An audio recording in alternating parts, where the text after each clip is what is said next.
A mother begins telling her child the legend of a commoner researcher and a former duke's daughter who shattered the arrogant reign of the kingdom's past rulers. Promising to share more about Saintess Wilhelmina later, the mother ushers her curious child homeward. Suddenly shifting to the past, Crown Prince Elias publicly shatters his engagement to Wilhelmina Periknin. He furiously accuses Wilhelmina of committing unforgivable villainous acts against a baron's daughter named Ina Matatoya. Refusing to let a supposed villainess enter the royal family, Elias formally annuls the engagement and immediately declares Ina as his new bride. Unfazed by the public humiliation, Wilhelmina offers impeccable royal greetings and calmly requests permission to address the prince. Elias gruffly grants her permission to speak. Feigning ignorance, Wilhelmina casually asks for the exact reasoning behind the annulment as the prince furiously brings up her alleged atrocities. Meanwhile, Elias's new fiancée, draped in a gifted dress, simply smiles at his side in blissful ignorance of the tension. Wilhelmina coldly denies committing petty harassment herself, arguing instead that eliminating romantic rivals is simply natural for a woman protecting her engagement. She stifles an elegant laugh, frustrating the prince further as she mocks his outrage. Dismissing the prince's accusations, she clarifies that she never needed to order her entourage to act on her behalf. Flustered, Elias stammers out a demand to know why she didn't stop her followers from targeting a lower noble. Calmly taking control of the narrative, Wilhelmina reminds him that she directly warned them both about the impropriety of their overly familiar relationship. She pins him with a sharp question, forcing the nervous prince to admit he remembers her explicit warnings. Pointing out his blatant refusal to heed her advice, she questions why she should be held responsible for stopping the consequences of his own stubbornness. Breaking her silence, Ina tearfully apologizes while dramatically confessing her uncontrollable love for Lord Elias.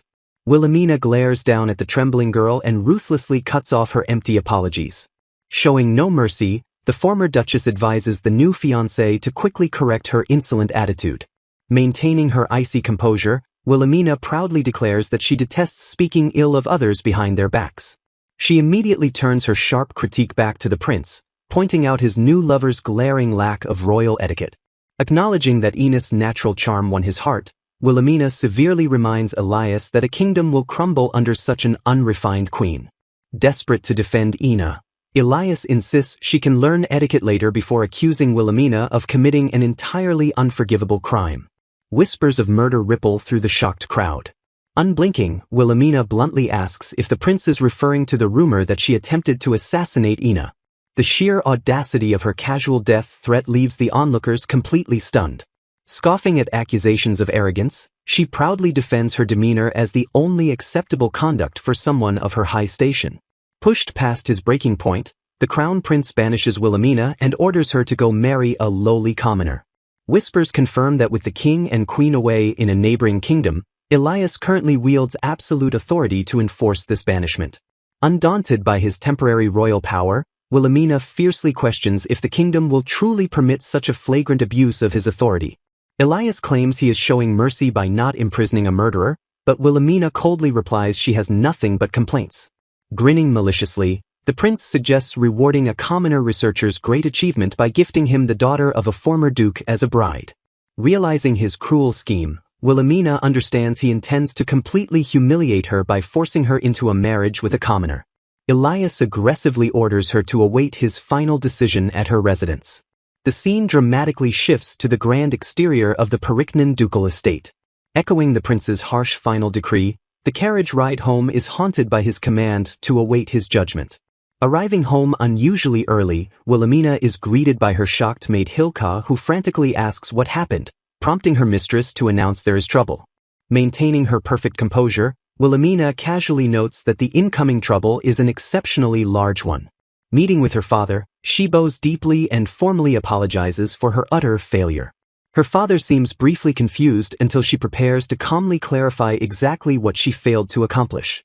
Staring her father straight in the eyes, she profoundly apologizes for her failure to successfully assassinate Lady Matatoya. As her father gasps in sheer disbelief, she calmly explains she had not anticipated the crown prince would be so singularly focused on protecting the girl. The narrative reveals that her father was scheming to gain immense power by marrying into the royal family, leveraging the wealth of his dangerous dukedom bordering the demonic territory. These dangerous lands are filled with magic beasts like dragons, which possess magic stones within their bodies that grant them incredible physical power and special abilities. The formidable dukedom built its immense wealth by hunting these deadly magic beasts and harvesting the valuable magic stones from its dungeons. When her furious father demands how she dared to act on her own authority, Wilhelmina coolly retorts she simply used his own political assassination organization because a child learns by watching their parents.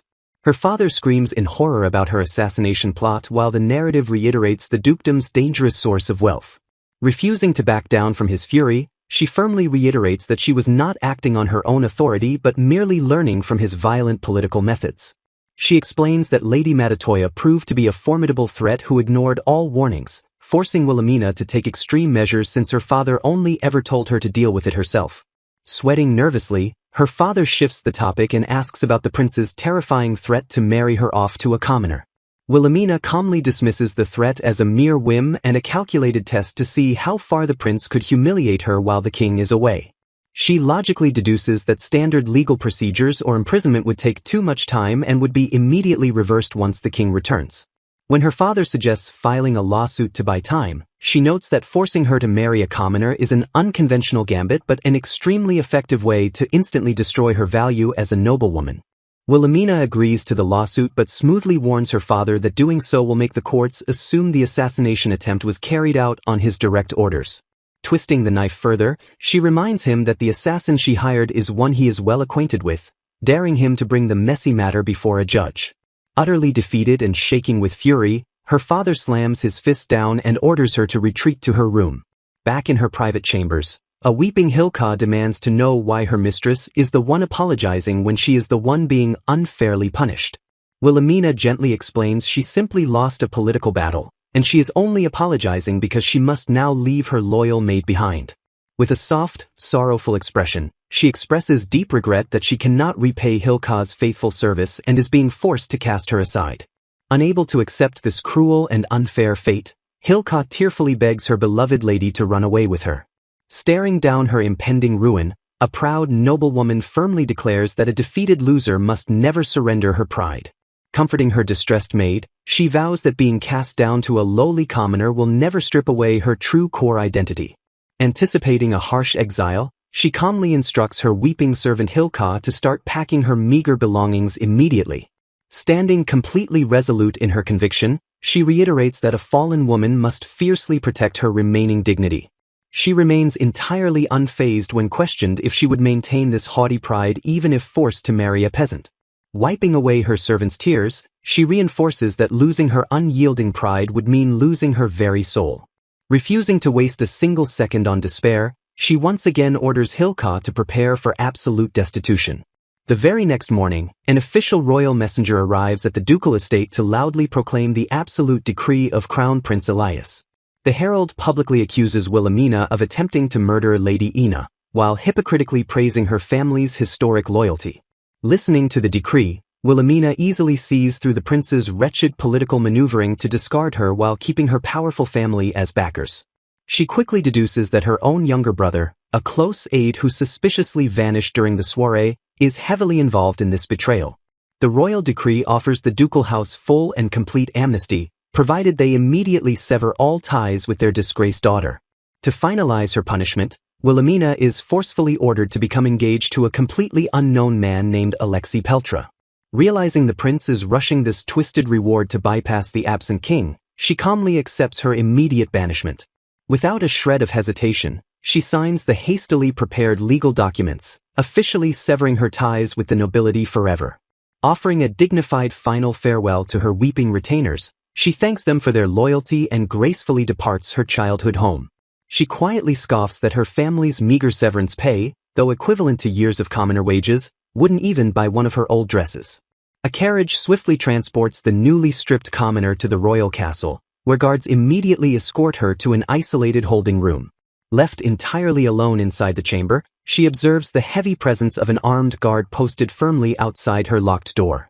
Inside the room, an officiant begins processing the annulment paperwork while someone questions the sheer legality of an immediate re-engagement. A high-ranking cardinal arrogantly dismisses any concerns by promising his personal blessing before impatiently demanding the whereabouts of the groom. The rapid legal proceedings continue unabated as castle officials scramble to formalize the annulment papers despite the highly questionable timing. A dismissive voice coldly clarifies that delaying a new engagement is merely a noble custom and not an actual binding royal law. The cardinal once again violently asserts his ultimate authority over the ceremony and loudly demands that the missing groom be brought forward. Suddenly, a frantic man bursts through the heavy wooden doors, completely shocked to discover that he is being forced into an instant marriage. Observing the panicking stranger, Wilhelmina quietly identifies him as Peltra while he internally screams about this outrageous so-called reward. Stepping forward with absolute, terrifying composure, the former noblewoman politely greets the flustered and terrified commoner. Holding her head high, she formally introduces herself simply as Wilhelmina, deliberately omitting any trace of her stolen noble titles. Stuttering over his own name, Alexei nervously introduces himself to his newly assigned and notoriously troublesome aristocratic wife. The cardinal ruthlessly pushes the final paperwork through, declaring the forced marriage officially sealed under the eternal witness of the gods. Cardinal Johannes hastily blesses the sudden union, officially making Alexei Peltra and Wilhelmina husband and wife without a single vow or conversation. Giving the newlywed strangers a moment to process the shocking event, the cardinal advises them to talk amongst themselves until their carriage arrives in an hour. Still reeling from the bizarre situation, a bewildered Alexei struggles to remember his new wife's name and frantically demands an explanation.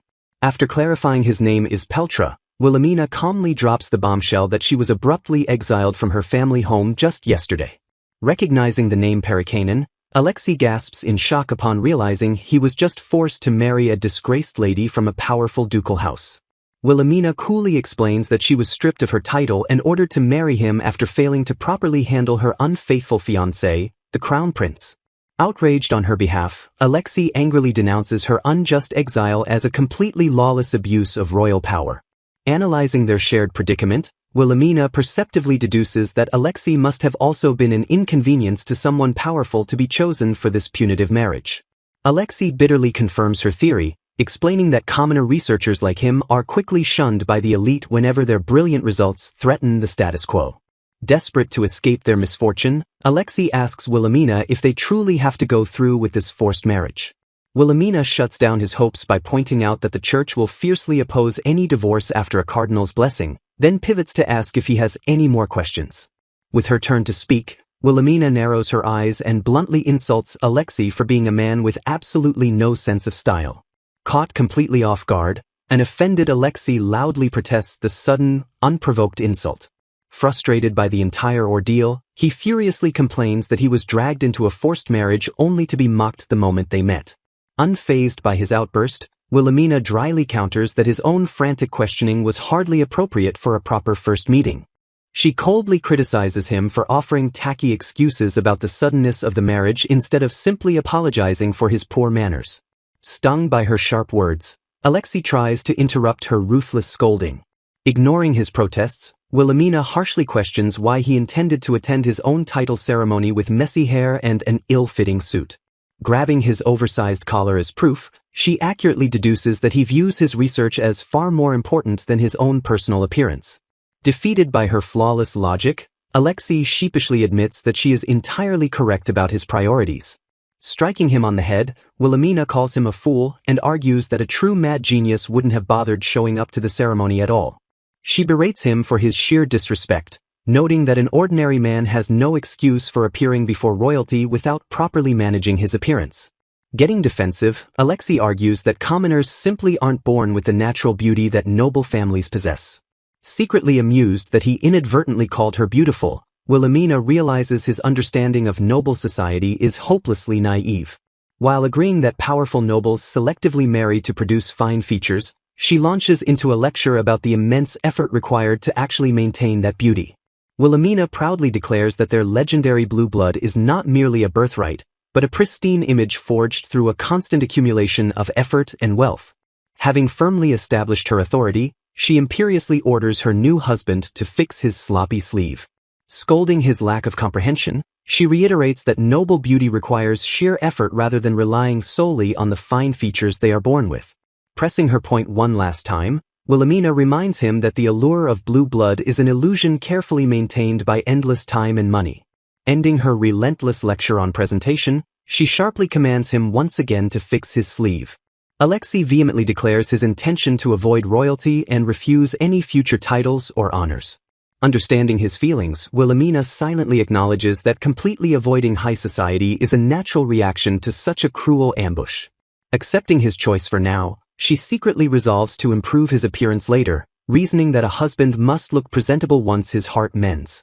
Their conversation is cut short as they notice the carriage has finally arrived. The horse-drawn carriage pulls up silently to collect the newly married couple for their departure. When Lord Alexei politely offers his hand to assist her, Wilhelmina firmly declines the help. Stepping into the carriage effortlessly on her own, she briefly thanks her slightly awkward husband. Apologizing for his presumption, Alexei listens as Wilhelmina muses that she must quickly adapt to the independent lifestyle of a commoner. During the journey, Alexei suddenly panics and points out that the carriage is taking the completely wrong road. Dropped off in an unfamiliar location, the couple stares in bewildered shock as their hardship-filled new life officially begins. Staring at the tiny structure before them, a stunned Alexei asks if it is merely a barn. The escorting official coldly explains that Alexei was forced to vacate the National Research Institute's bachelor dormitory. Panicking about his belongings, Alexei is bluntly informed that his luggage has already been moved inside the tiny house. He curses the careless handling, frantically worrying about his research materials that are highly sensitive to vibration. Tossing them the keys, the official smugly announces the house is a wedding gift from Prince Elias before declaring the handover complete. Observing the humble structure, Wilhelmina calmly confirms to her husband that this shed is most likely their new home. Pushing past his initial shock, Alexei frantically rushes toward the house to check on his precious materials. Completely unsympathetic to their plight, the official excuses himself by stating that luggage handling was not under his jurisdiction. Stepping inside the cramped house, Wilhelmina internally compares the tiny floor area to a mere gardener's storage shed back at her ducal estate. Inspecting the strange facilities, she wonders in bewilderment if commoners genuinely do their laundry in the toilet using a simple washtub. Noting that the entire building is smaller than her old entrance hall, she decides to explore the second floor. Finding only a single bed and a closet upstairs, she deduces the setup is a spiteful hint forcing the newlyweds to sleep together. Returning downstairs, she softly calls out to Lord Alexei while pondering their next move. Warning him not to injure his hands, she points out the lack of a fireplace and the urgent need to secure lighting before nightfall. Apologizing for losing his composure, Alexei explains that commoner houses lack fireplaces due to an oppressive tax. Genuinely surprised by this revelation, Wilhelmina wonders aloud how commoners manage to survive on cold days. Alexei flatly explains that without a fireplace, commoners either use a brazier, cover themselves with cloth, or simply endure the freezing temperatures. Digging through their meager belongings, he successfully locates a standard oil lamp instead of a magic stone-powered one. Wilhelmina reminisces about the superior magic stone lamps at the Periknin estate, resigning herself to the dim reality of oil lighting. They explain that her former dukedom was a major producer of these magic stones, which are crystallized magical power harvested from deadly beasts and deep dungeons. Explaining the kingdom's resource monopoly, the narrative notes that only dungeons owned by the royal family and conquered territories provide a stable supply of magic stones. Detailing the perilous nature of magic stone production that drives up their value, it explains that large stones serve as magical mediums and decorations while smaller ones are used as fuel. Breaking the awkward silence between them, Alexei hesitantly asks the former noblewoman what they should do next. After Wilhelmina firmly instructs him to call her by her first name, a flustered Alexei nervously rephrases his question about their immediate future. Expressing his deep concerns about their living arrangement, Alexei points out that his humble home would be far too harsh an environment for a refined noble lady. Suggesting they live separately to spare her the hardship, he asks if she could stay at an inn while Wilhelmina admits that such an arrangement would present significant difficulties. Dismissing the idea of living apart, Wilhelmina astutely points out that the prince's agents are likely watching the house and wouldn't permit either of them to leave.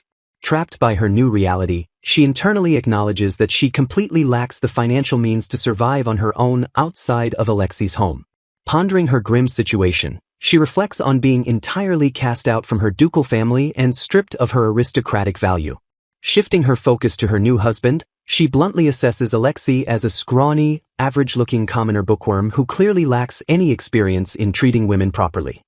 Chuckling darkly, she compares Alexei favorably to her previous royal fiancé, fiercely condemning the prince as a violent, abusive cheater who forced her to do his work despite lacking any common sense. As Alexei panics that someone might overhear her treasonous insults, Wilhelmina calmly assures him that the prince merely wants to harass her rather than have her assassinated. Uniting them in their shared misfortune, she points out that they are both helpless victims being deliberately set up by the cruel prince. Bowing her head in a surprisingly domestic gesture, Wilhelmina formally addresses Alexei as her master and asks him to take care of her despite her inexperience. Accepting the unavoidable reality of their cohabitation, Alexei nervously admits that being called her husband makes him incredibly uncomfortable. Clarifying the boundaries of their relationship, he suggests they treat their sudden union as a sham or a strictly platonic white marriage. Hoping for a royal intervention, Alexei suggests the situation might improve once the king returns, but Wilhelmina cynically shoots down the optimistic idea. Contemplating the consequences of ending the sham marriage, she internally realizes that a formal divorce would obliterate whatever tiny shred of honor she still possesses. Agreeing to the platonic arrangement, Wilhelmina notes that Alexei's suggestion stems purely from his ignorance of noble society rather than any hidden malice. With the boundaries firmly set, she offers a simple and decisive agreement to their new domestic terms. Staring in shock at the single piece of furniture in the room, Wilhelmina teasingly states she doesn't mind sharing the lone bed while Alexei immediately panics. Rejecting her teasing offer, Alexei fiercely insists he will sleep downstairs, ignoring her polite protest about forcing him to sleep on the hard floor. Flustered beyond belief, he admits he wouldn't be able to rest if they slept together and insists that Wilhelmina take the bed for the night. Graciously accepting his chivalrous offer, she admits her own deep exhaustion and agrees to use the bed. Bidding him a gentle good night, she finally allows herself to relax into the comforting embrace of sleep. A silent transition passes over the modest home as the exhausted former noblewoman rests peacefully through her first night as a commoner. Waking up in her unfamiliar surroundings, she softly murmurs Alexei's name into the quiet morning air. Examining her new rustic wardrobe, she observes that her first time wearing commoner's clothes is surprisingly manageable despite the chest area being somewhat tight. Alexei returns from the market with provisions just as Wilhelmina proudly announces she managed to dress herself completely unassisted. Welcoming him back with a warm smile, she completely ignores his bewildered reaction to her ill-fitting clothes as their strange new life together officially begins. Expressing concern over her attire, Alexei requests Wilhelmina not to go out dressed like that until they can go shopping later. Serving breakfast, he politely apologizes that the modest meal will likely not suit a refined noble's palate. Wilhelmina questions a strange beverage, prompting Alexei to explain it is piquet, a low-quality, low-alcohol wine commonly consumed by commoners. When Wilhelmina politely asks him to say grace before eating, Alexei awkwardly admits he lacks the habit of praying. Taking charge, Wilhelmina gracefully clasps her hands and offers a solemn blessing for the food and the one who prepared it. Alexei quietly echoes her prayer, officially commencing their first shared meal. Taking her first bite, Wilhelmina silently wonders whether to classify the rustic, meat-heavy dish as efficient or downright barbaric. She pleasantly notes that despite the poor meat quality, the ingenious meatloaf style makes it delightfully soft and flavorful. Evaluating the piquet, she concludes that its weak taste and low alcohol content make it a perfectly acceptable substitute for tea. Their quiet morning is interrupted when Alexei suddenly announces he must rush off to work. Explaining his early commute, he promises to try asking for time off and hopes to return early for shopping. Before departing, he strictly instructs her not to go outside on her own or let any visitors into the house. Wilhelmina calmly accepts his conditions and bids him a standard farewell. Seeing his distracted response, she suddenly steps directly into his personal space. Leaning in with intense focus, she firmly repeats her farewell to ensure he is paying attention to her. Slightly overwhelmed by her intense gaze, Alexei finally heads out the door. The heavy front door slams shut, leaving Wilhelmina completely alone in her new residence. Obeying his orders to stay indoors, she decides to pass the time by sorting and organizing the chaotic piles of luggage and documents. Digging through the materials, she discovers numerous specialized books detailing dungeons and magic beasts. Her sorting is abruptly halted when she uncovers a highly questionable, risque magazine. Staring blankly at the smutty, whiplicious cover, she notes her new husband's unexpectedly exotic preferences. Moving past the distraction, she meticulously categorizes his hastily written research notes, personal letters, and blank paper. As she efficiently handles the paperwork, Wilhelmina bitterly reflects that her administrative prowess stems from her time as Prince Elias's fiancée. She recalls undergoing rigorous education in etiquette and diplomacy strictly intended to prepare her for the role of queen.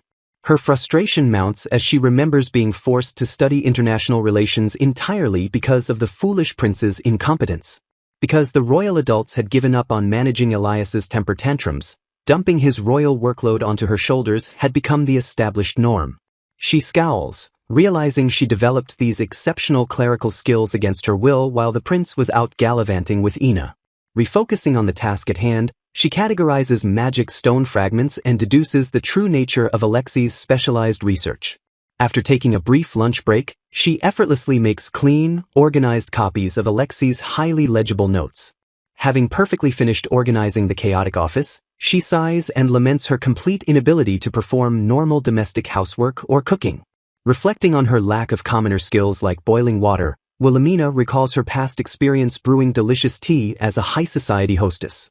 Greeting him at the door, she warmly welcomes Lord Alexei home and notes his unexpectedly early arrival.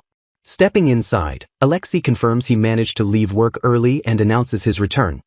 He suddenly freezes in astonishment at the sight of the newly organized house before him. Wilhelmina nervously explains she took the liberty of unpacking instead of leaving everything messily crammed into boxes, prompting a shocked Alexei to ask if she really did all this.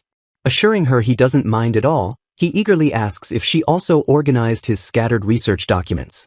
She calmly details how she separated personal letters from official matters, divided the search content fields, and made clean copies of his notes. Overwhelmed by her incredible competence, Alexei practically worships her, dramatically shouting to ask if she is a goddess. He suddenly grabs her hands in pure gratitude, enthusiastically thanking her for being such a massive help. Startled by his sudden touch, Wilhelmina blushes slightly and offers a soft affirmation.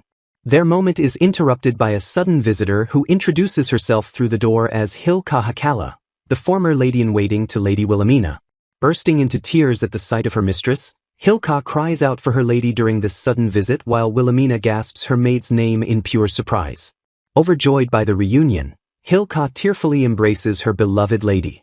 Gently stroking her maid's head to comfort her, Wilhelmina softly calls out to Hilka once more. Pulling back slightly, Wilhelmina urgently questions how her loyal servant managed to find her way to this remote location. Glancing at Alexei, Hilka confesses that since she didn't know where her lady had been taken, she took the liberty of secretly following Lord Peltra to their new home.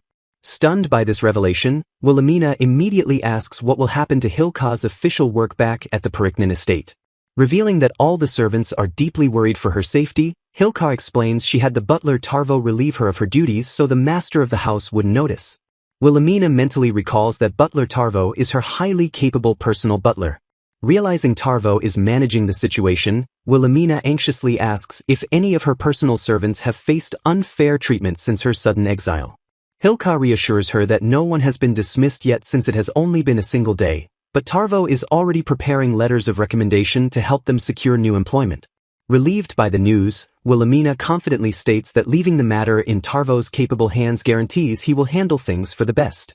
Shifting the focus, Wilhelmina asks if Hilka plans to report back to everyone at the estate regarding their current living situation.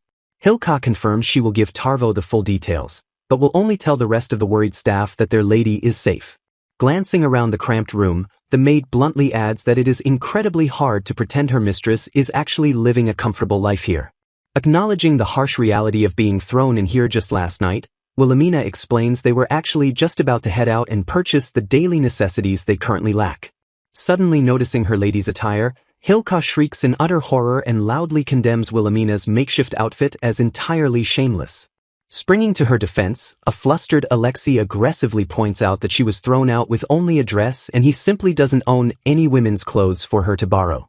Hilka furiously admits that while wearing a noble dress in this neighborhood would make her a perfect target for criminals, walking around in such a shameless borrowed outfit is equally unacceptable.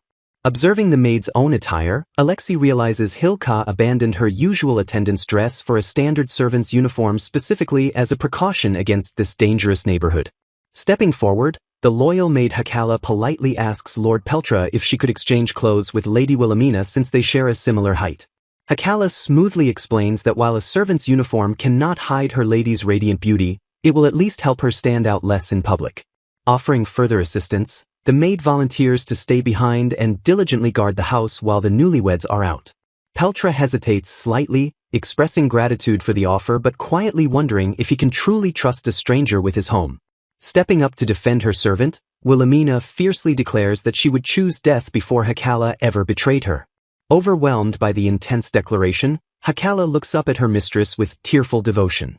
Wilhelmina maintains her resolute stance, ensuring Peltra understands the absolute, unshakable depth of her trust. Yielding to her conviction, Peltra awkwardly thanks the maid for her help while Hakala insists he is now her master as well. Excusing herself with a polite bow, Hakala leads her lady away to begin the wardrobe change. While assisting with the tight garments, Hakala questions what kind of person Peltra is, bluntly noting his unremarkable appearance and messy hair. The maid playfully suggests that a little attention to grooming would easily banish the scholar's unremarkable impression.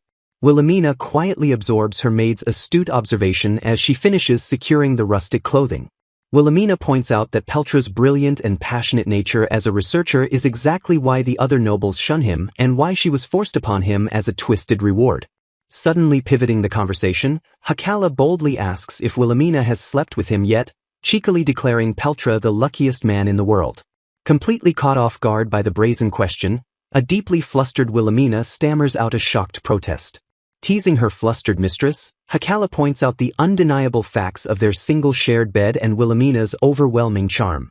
Regaining her composure, Wilhelmina calmly explains that Peltra slept on the floor like a perfect gentleman, prompting Hakala to jokingly reserve judgment on whether he is truly chivalrous or just a wimp. Meanwhile, in the royal palace, Crown Prince Elias maniacally gloats about successfully knocking the vixen Wilhelmina down to the lowly status of a commoner. Reflecting on his discarded fiancée, the prince admits she was reasonably attractive but ultimately nothing more than a constant source of displeasure. He bitterly recalls that their unyielding childhood engagement was strictly arranged because the ducal house of Periknon possessed the kingdom's greatest wealth and elite soldiers. Fueled by resentment, Elias complains that she constantly nagged him about his royal duties, insisting he alone should have the right to choose his life partner. Feigning delicate sympathy, his new lover Ina nervously asks if completely banishing poor Lady Wilhelmina was truly acceptable. Completely blinded by his affection, Elias passionately praises Ina's merciful heart and openly compares her to a wingless angel. The prince internally exalts Ina's genuinely lovely smile, elevating it far above the superficial and calculated grins of high-ranking noblewomen.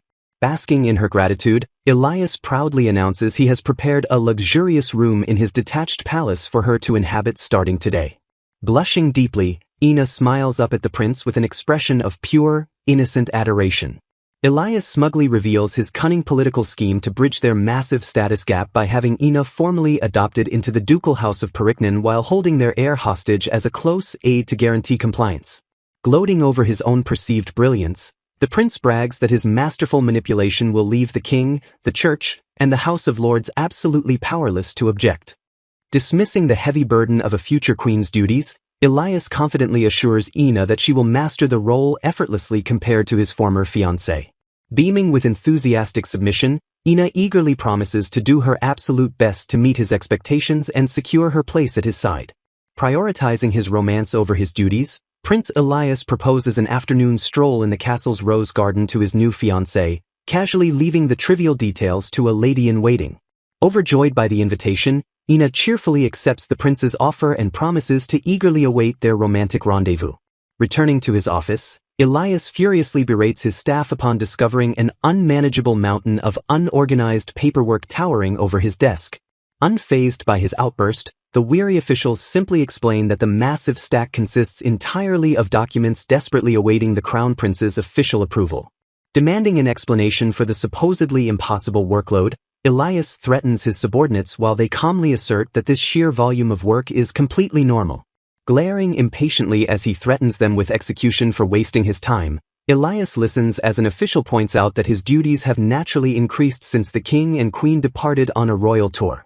Dismissing the royal tour as an obvious matter of course, Elias angrily argues that his workload was never this heavy until just a few days ago.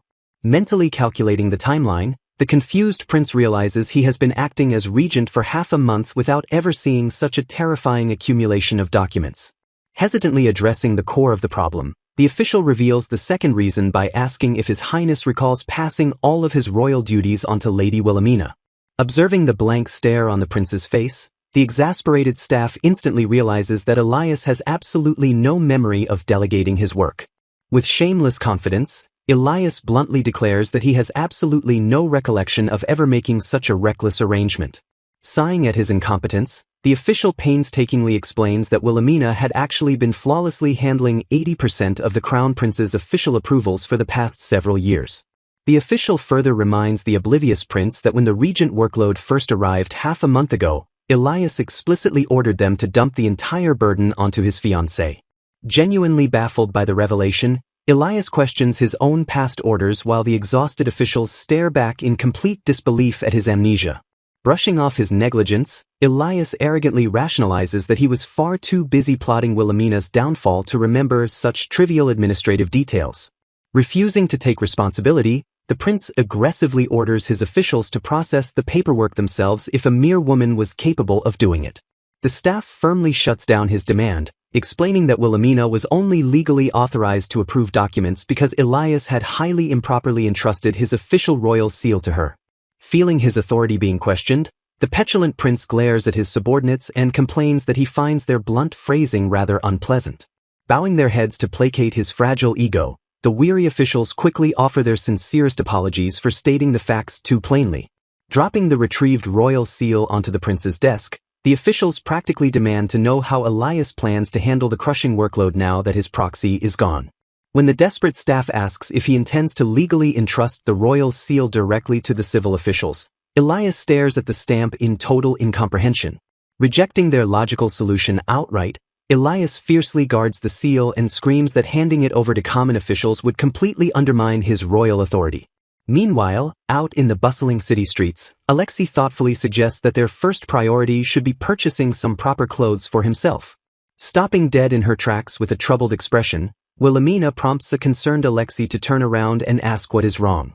Blushing slightly at her own ignorance, the former noblewoman sheepishly admits she has never physically touched money and sincerely asks how the concept of paying for things actually works. Staring at her in utter shock, Alexei listens as Wilhelmina explains that while she managed massive national budgets and taxes, she never handled physical currency. She further elaborates that merchants never dared mention prices to a duke's daughter, as all payments were simply billed directly to her estate for the butlers to manage. Casually suggesting they rip the priceless jewels off her dress to fund their shopping spree, Wilhelmina politely asks if her poor husband can lend her some money in the meantime. Overwhelmed by the sheer absurdity of his new wife's sheltered aristocratic reality, Alexei suddenly clutches his chest in agony while Wilhelmina frets over his health. Groaning in despair at the immense cultural divide between them, a pale Alexei weakly asks the brilliant aristocratic genius if she has any idea how much a single carat actually costs. Confidently boasting her knowledge of the national budget, Wilhelmina proudly estimates that a single carat costs about one small gold coin. Alexei staggers in silent shock at her wildly inaccurate guess, prompting a confused Wilhelmina to ask if he is feeling faint. Recovering from his disbelief, Alexei clarifies that a gold coin buys an entire field of carats, but Wilhelmina smoothly ignores the correction and suggests buying her clothes so she can run errands while he works. Panicking at the thought of her financial ignorance, Alexei strictly forbids her from shopping alone until she learns proper prices to avoid being completely scammed. Resigning himself to the necessity, he agrees to take her out and promises to personally pay for her new wardrobe.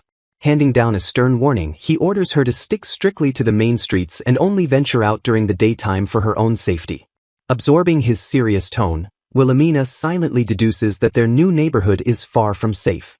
Arriving at a humble shop, Alexei nervously asks if she understands the concept of second-hand clothes, prompting Wilhelmina to proudly recall how she used to hand down her barely worn dresses to her maid. Entering the bustling store, Wilhelmina silently marvels at the lack of personal tailors and custom measurements as the shopkeeper warmly greets them. Taking charge, Alexei efficiently orders one nice new outfit alongside a few sets of used daily wear, immediately asking the clerk for recommendations on where to find undergarments and shoes. Surprised by his hasty retreat, Wilhelmina asks if he will help her pick what looks good, but Alexei awkwardly asks if he can run to another store instead. Exasperated by her expectation, Alexei bluntly questions why she would ever think he knows the first thing about women's fashion. Promising to hurry back, he instructs her to wait safely in the shop while he rushes to finish the rest of their urgent errands. Left alone with the cheerful clerk, Wilhelmina watches as the woman pulls out garments and cheerfully remarks on her incredibly generous master. Glancing down at her borrowed, low-ranking servant attire, Wilhelmina realizes the clerk assumes she is just a maid-of-all-work hired by a wealthy commoner. Resolving to protect Lord Alexei's honor, she ignores the clerk's clothing suggestions and firmly declares that she is actually his wife.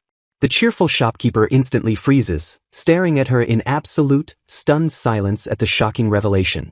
Sweating profusely, the clerk groans awkwardly as she desperately tries to process the bizarre social dynamics standing before her. Oblivious to the intense awkwardness, Alexei finally returns from his errands and casually asks if he kept her waiting. Wilhelmina calmly assures him she is already done picking out her clothes and is merely waiting for the clerk to mend a frayed seam on a used dress. Suddenly, a loud patron begins openly mocking Alexei, sarcastically praising the pretty boy for his twisted enjoyment of parading his wife around in a lowly maid's outfit. Arriving back at their cramped home, the couple is warmly greeted at the door by the fiercely loyal Hilka. Alexei politely thanks the maid for watching over their house, prompting Hilka to bow her head in respectful acknowledgement. Inspecting her lady's borrowed clothes once more, Hilka furiously fumes over how utterly shameless and degrading the makeshift outfit is. Wilhelmina gracefully accepts that the situation cannot be helped, even as Hilka dramatically laments the tragic reality of seeing her noble mistress in commoner's rags. When Hilka anxiously asks if she will be alright, Wilhelmina honestly admits she is unsure since she barely knows her new husband, though she acknowledges he doesn't seem like a bad person. Alexei politely interrupts to invite Miss Hilka to stay for dinner, but the dutiful maid regretfully declines, stating she must return to the ducal estate for the day. Nodding in quiet understanding, Alexei respectfully thanks the maid for her deep consideration and assistance during their chaotic transition. Turning back to her beloved mistress, Hilka adopts a deeply serious expression as she prepares to make one final, formal request. Bowing with absolute devotion, Hilka passionately begs Lady Wilhelmina for permission to officially serve her once again in this harsh new life. Staring solemnly at her devoted servant, Wilhelmina addresses Hilka. Confused by the sudden tension, Alexei genuinely asks if there is a real difference between a standard maid-of-all-work and a lady's maid. Wilhelmina swiftly educates him, explaining that a lady's maid is a highly specialized, top-ranking servant requiring vast knowledge of noble fashion and styling. She further details that these elite servants are often dubbed waiting women because they must remain awake to attend to their mistresses after formal evening events. Struggling to grasp the complex aristocratic hierarchy, Alexei asks her to simplify what this actually means for their current situation. After Wilhelmina points out that commoners completely lack the cultural context to understand noble fashion, a shocked Alexei suddenly realizes Hilka must be a secret noblewoman. Frantically apologizing for his previous rudeness, Alexei watches as Hilka formally introduces herself as the third daughter of Viscount Hakala. Despite the devoted maid's desperate willingness to work for a meager salary, Wilhelmina firmly refuses the offer based on both their absolute poverty and Hilka's noble station. Gently but firmly shutting down the conversation, the former duchess urges Hilka to leave and seek her own true happiness elsewhere. Tears streaming down her face, Hilka passionately cries out that her only dream was to remain by Wilhelmina's side and eventually serve as the wet nurse for her future children.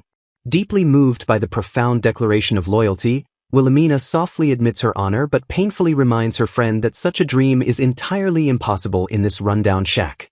Seeking clarity on the maid's situation, Wilhelmina cautiously asks if Hilka lost her position at the Periknin estate, only to learn she already received a prestigious job offer to serve Lady Marjana. Masking her deep concern, Wilhelmina internally worries that her spoiled half-sister will ruthlessly take her frustrations out on the gentle maid during the lead-up to her debutante ball. Returning to her strict aristocratic demeanor, Wilhelmina decisively commands Hilka to inform their old butler Tarvo that the cramped Peltra house cannot possibly hire any of the former staff. Softening her harsh rejection with a warm smile, the fallen noblewoman earnestly invites all her former retainers to visit her whenever they wish. Wiping away her lingering tears, a visibly relieved Hilka beams brightly and eagerly accepts the open invitation. After the emotional departure, Alexei turns to his new wife with a deeply contemplative expression.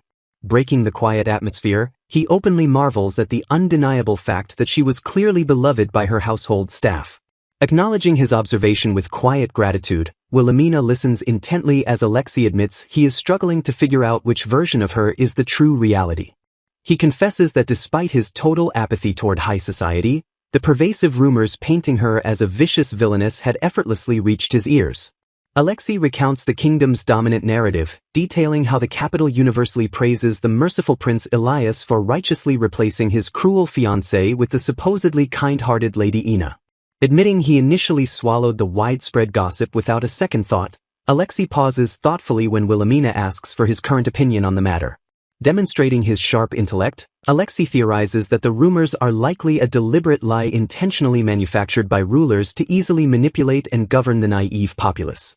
Validating his theory, Wilhelmina explains that rival nations and political opponents frequently weaponize malicious rumors to incite public anxiety and destabilize regimes.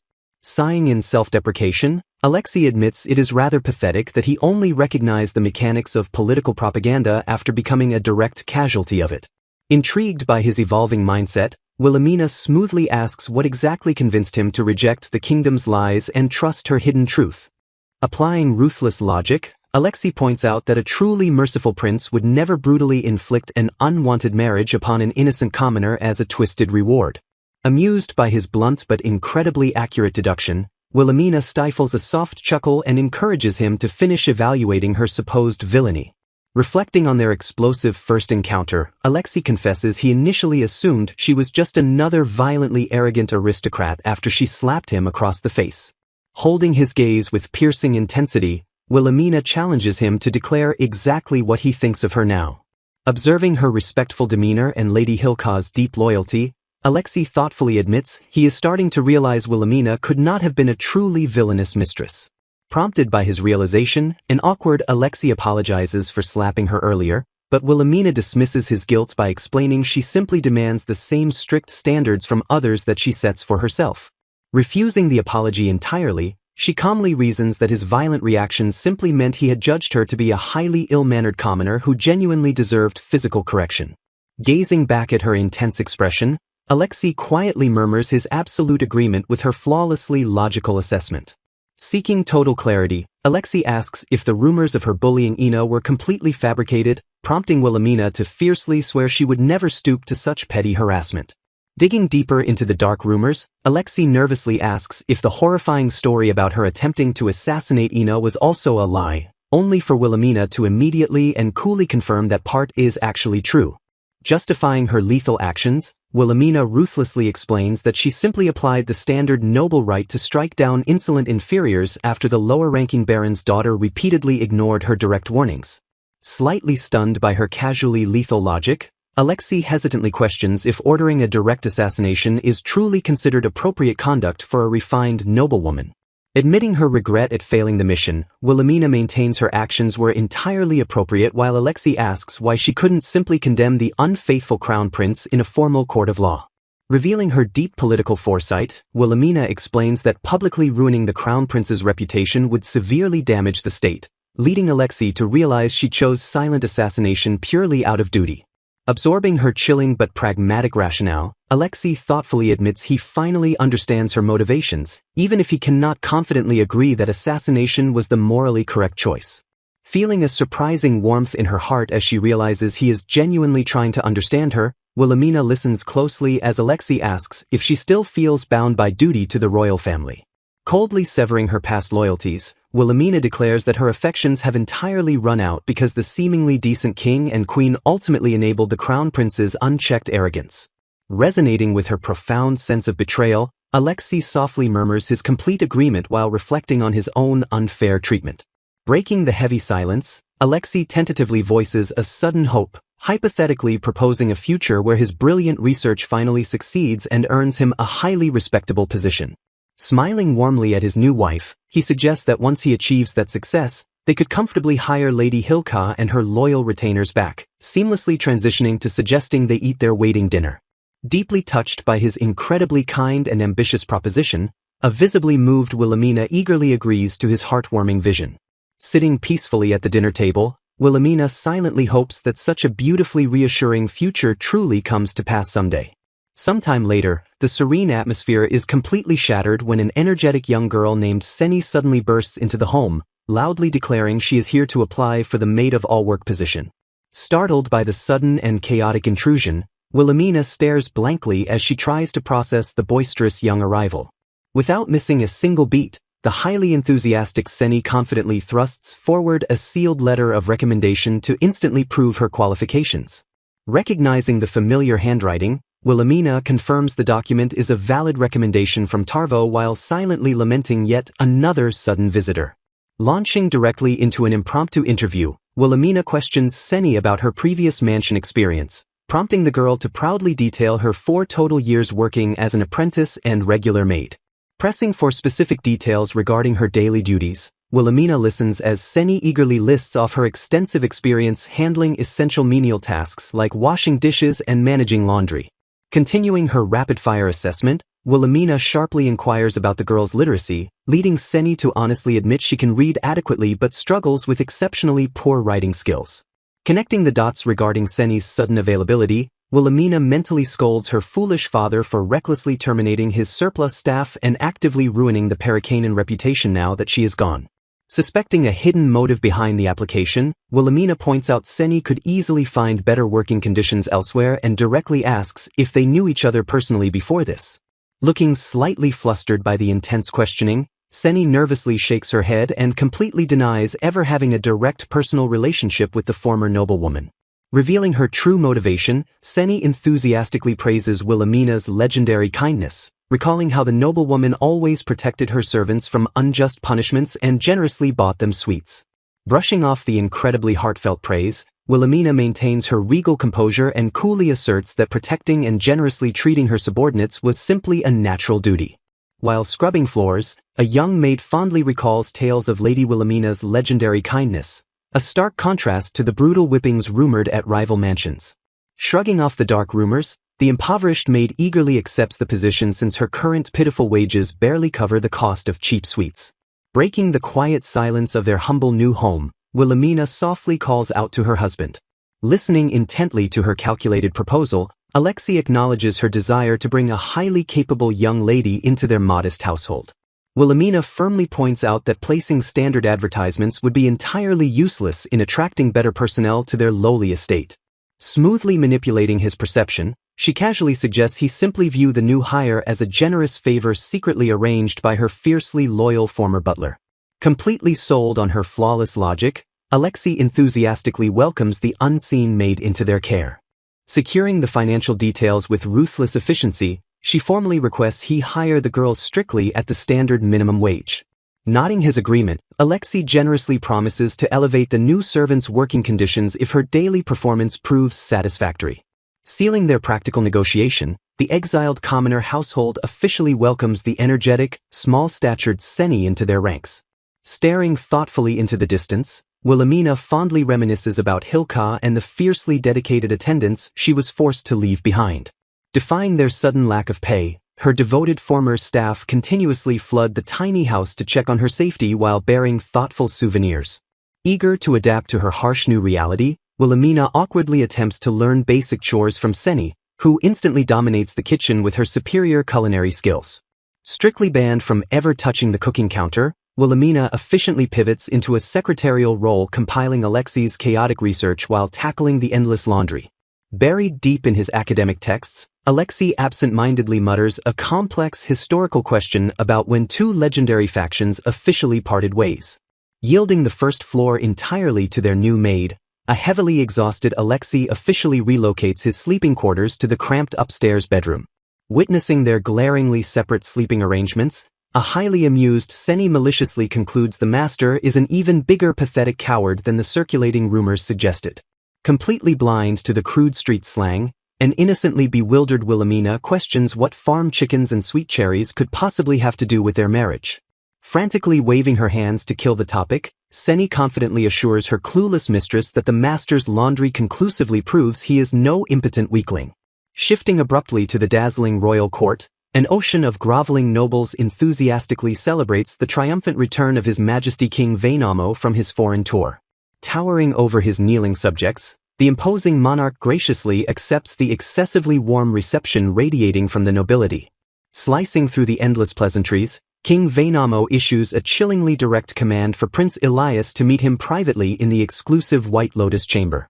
Sweating under the pressure, Elias mentally notes that the aggressively modest White Lotus chamber is the one place his terrifying father truly feels at ease. Stepping into the suffocatingly quiet sanctuary, the nervous prince respectfully bows before obeying the immediate command to take a seat. Sinking heavily into his chair, the king deceptively praises his son for flawlessly managing the kingdom's official duties without generating a single problematic report. Dropping his mask of warmth, the king casually yet dangerously points out the glaring absence of Elias's official noble fiancé during the grand welcome. Fixing his son with a predatory stare, King Vainamo ominously reveals he intercepted a deeply disturbing rumor while marching his forces back to the capital. He coldly recounts the scandalous whispers claiming his merciful son foolishly spared the villainous Wilhelmina from execution, choosing instead to strip her rank and instantly replace her. Panicking under the crushing royal gaze, a desperate Elias furiously attempts to justify his chaotic decree by accusing his former fiancée of brutally bullying his beloved Ina. Completely unbothered by the pathetic defensive outburst, the towering king flatly acknowledges the confession and ominously announces he has a few pointed questions to ask. The stern king confirms his understanding before inquiring if Ina was the young woman standing at the prince's side.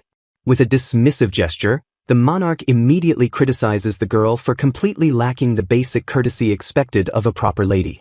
Demanding the honest truth about the alleged bullying, the king listens as Elias vehemently insists that Wilhelmina actually attempted to murder Ina. Piercing through his son's outrage, the king astutely asks if the true catalyst for this conflict was Elias having an illicit affair with the baron's daughter. Flustered and defensive, Elias desperately denies the accusation of infidelity by passionately declaring that he merely found his true love. Unmoved by the romantic excuse, the disappointed ruler coldly reprimands his son for foolishly believing his sudden change of heart is worthy of praise. The king sharply suggests that Wilhelmina's extreme actions might have actually been a misguided act of mercy intended to protect the prince's reputation from scandal. Shocked by his father's unexpected perspective, Elias angrily questions the absurd rationalization of a supposed assassination attempt.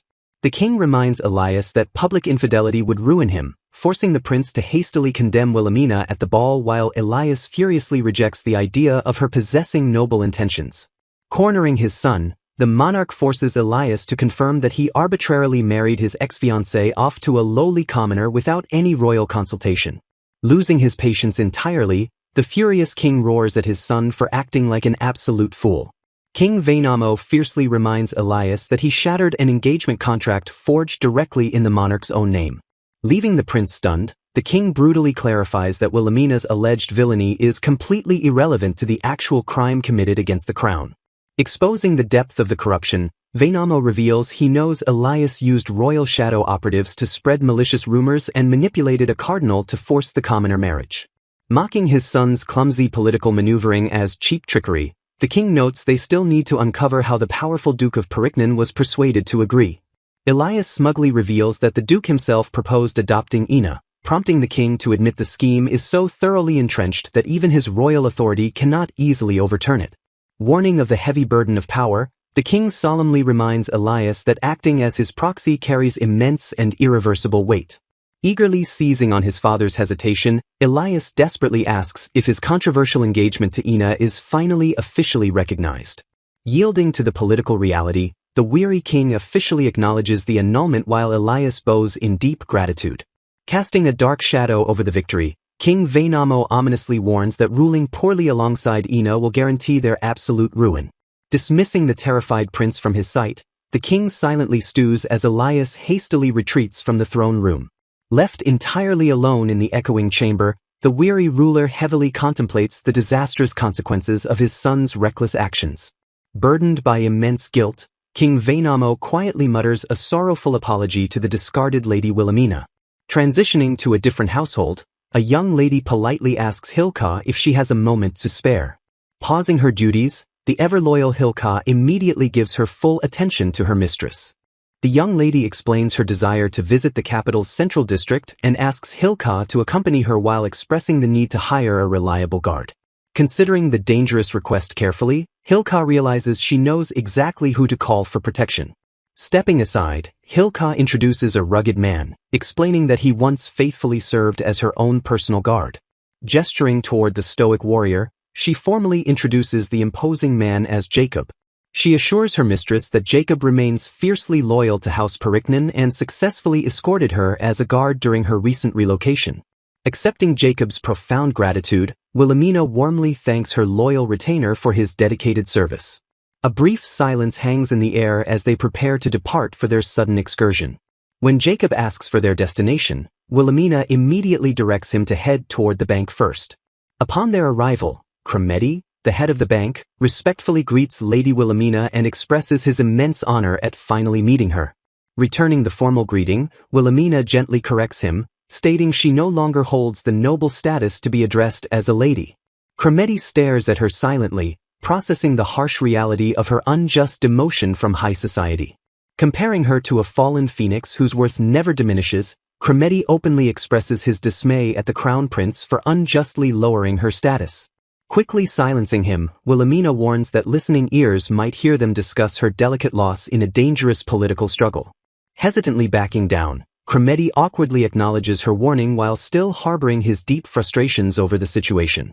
Unable to fully bite his tongue, the bank director laments that His Majesty is pitiful for failing to restore her rightful honor. Wilhelmina explains that overturning her demotion would gravely disgrace both the crown prince and the church, as Cardinal Johannes personally blessed her forced marriage. She dryly adds that despite God supposedly bestowing his blessing, she would truthfully rather not call her abrupt marriage a blessing at all. Horrified by her grim circumstances, Kremedi anxiously trails off as he questions what will become of her future. Reassuring the concerned director that she currently has no dissatisfaction as Alexei's wife, Wilhelmina prompts Kremedi to eagerly offer his absolute assistance for whatever she needs. Taking him up on his generous offer, she asks to exchange her remaining jewels for money, and Kremedi politely asks her to wait while he summons a jeweler. Leaving the bank later, Wilhelmina turns to her retainers and notes that the prices offered by the jewelers seemed suspiciously higher than she had anticipated. Before her departure, Kremedi warmly invites her to return anytime, having successfully opened an account holding the equivalent of 10 years' wages for a wealthy commoner. Stepping outside into the bustling streets, Wilhelmina graciously thanks Hilka and Jacob for their indispensable help that day. Jacob humbly dismisses her gratitude, pointing out that the bank director seemed exceptionally considerate toward their plight. Wilhelmina agrees with a sigh of relief, admitting she initially feared Kremedi might harbor dark intentions toward her vulnerable position.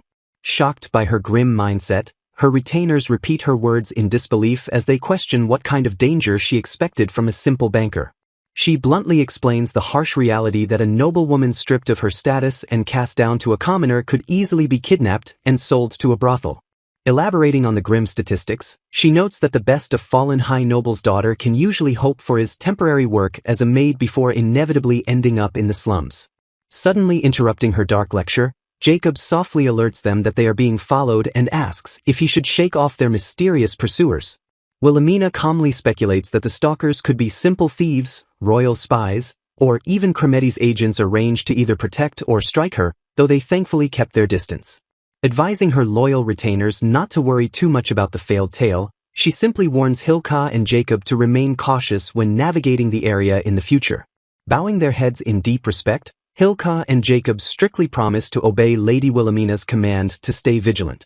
Reflecting on her newly acquired funds, Wilhelmina realizes she has enough money to support herself and hire a maidservant, noting that Alexei's medals prove his salary is by no means low. She briefly considers moving into a larger home to match her wealth but quickly dismisses the idea, acknowledging that the massive upkeep requires steady income and that relocating might anger the crown prince. Ultimately choosing to play it safe in her precarious new life, Wilhelmina decides to carefully stash her new wealth as an emergency reserve. After spending several days analyzing Lord Alexei's scattered books and papers, Wilhelmina finally deduces that his research focuses on gathering low concentrations of ambient magical essence and crystallizing it to create artificial magic stones. She reflects that while most so-called magicians and saints are mere charlatans, genuine magic users can ignite fire or heal wounds using natural magical currents without relying on stones. Despite the existence of frauds, She acknowledges that there are legitimate academies and research institutes for magicians established in the royal capital. Since magic stones serve as a potent energy source for expensive tools, she notes that they are overwhelmingly favored by royalty and high-ranking nobles. Realizing the sheer utility of stones that power everything from lamps to fireplaces and ice storage rooms, she marvels at Alexei's ambition to artificially produce this very source of power.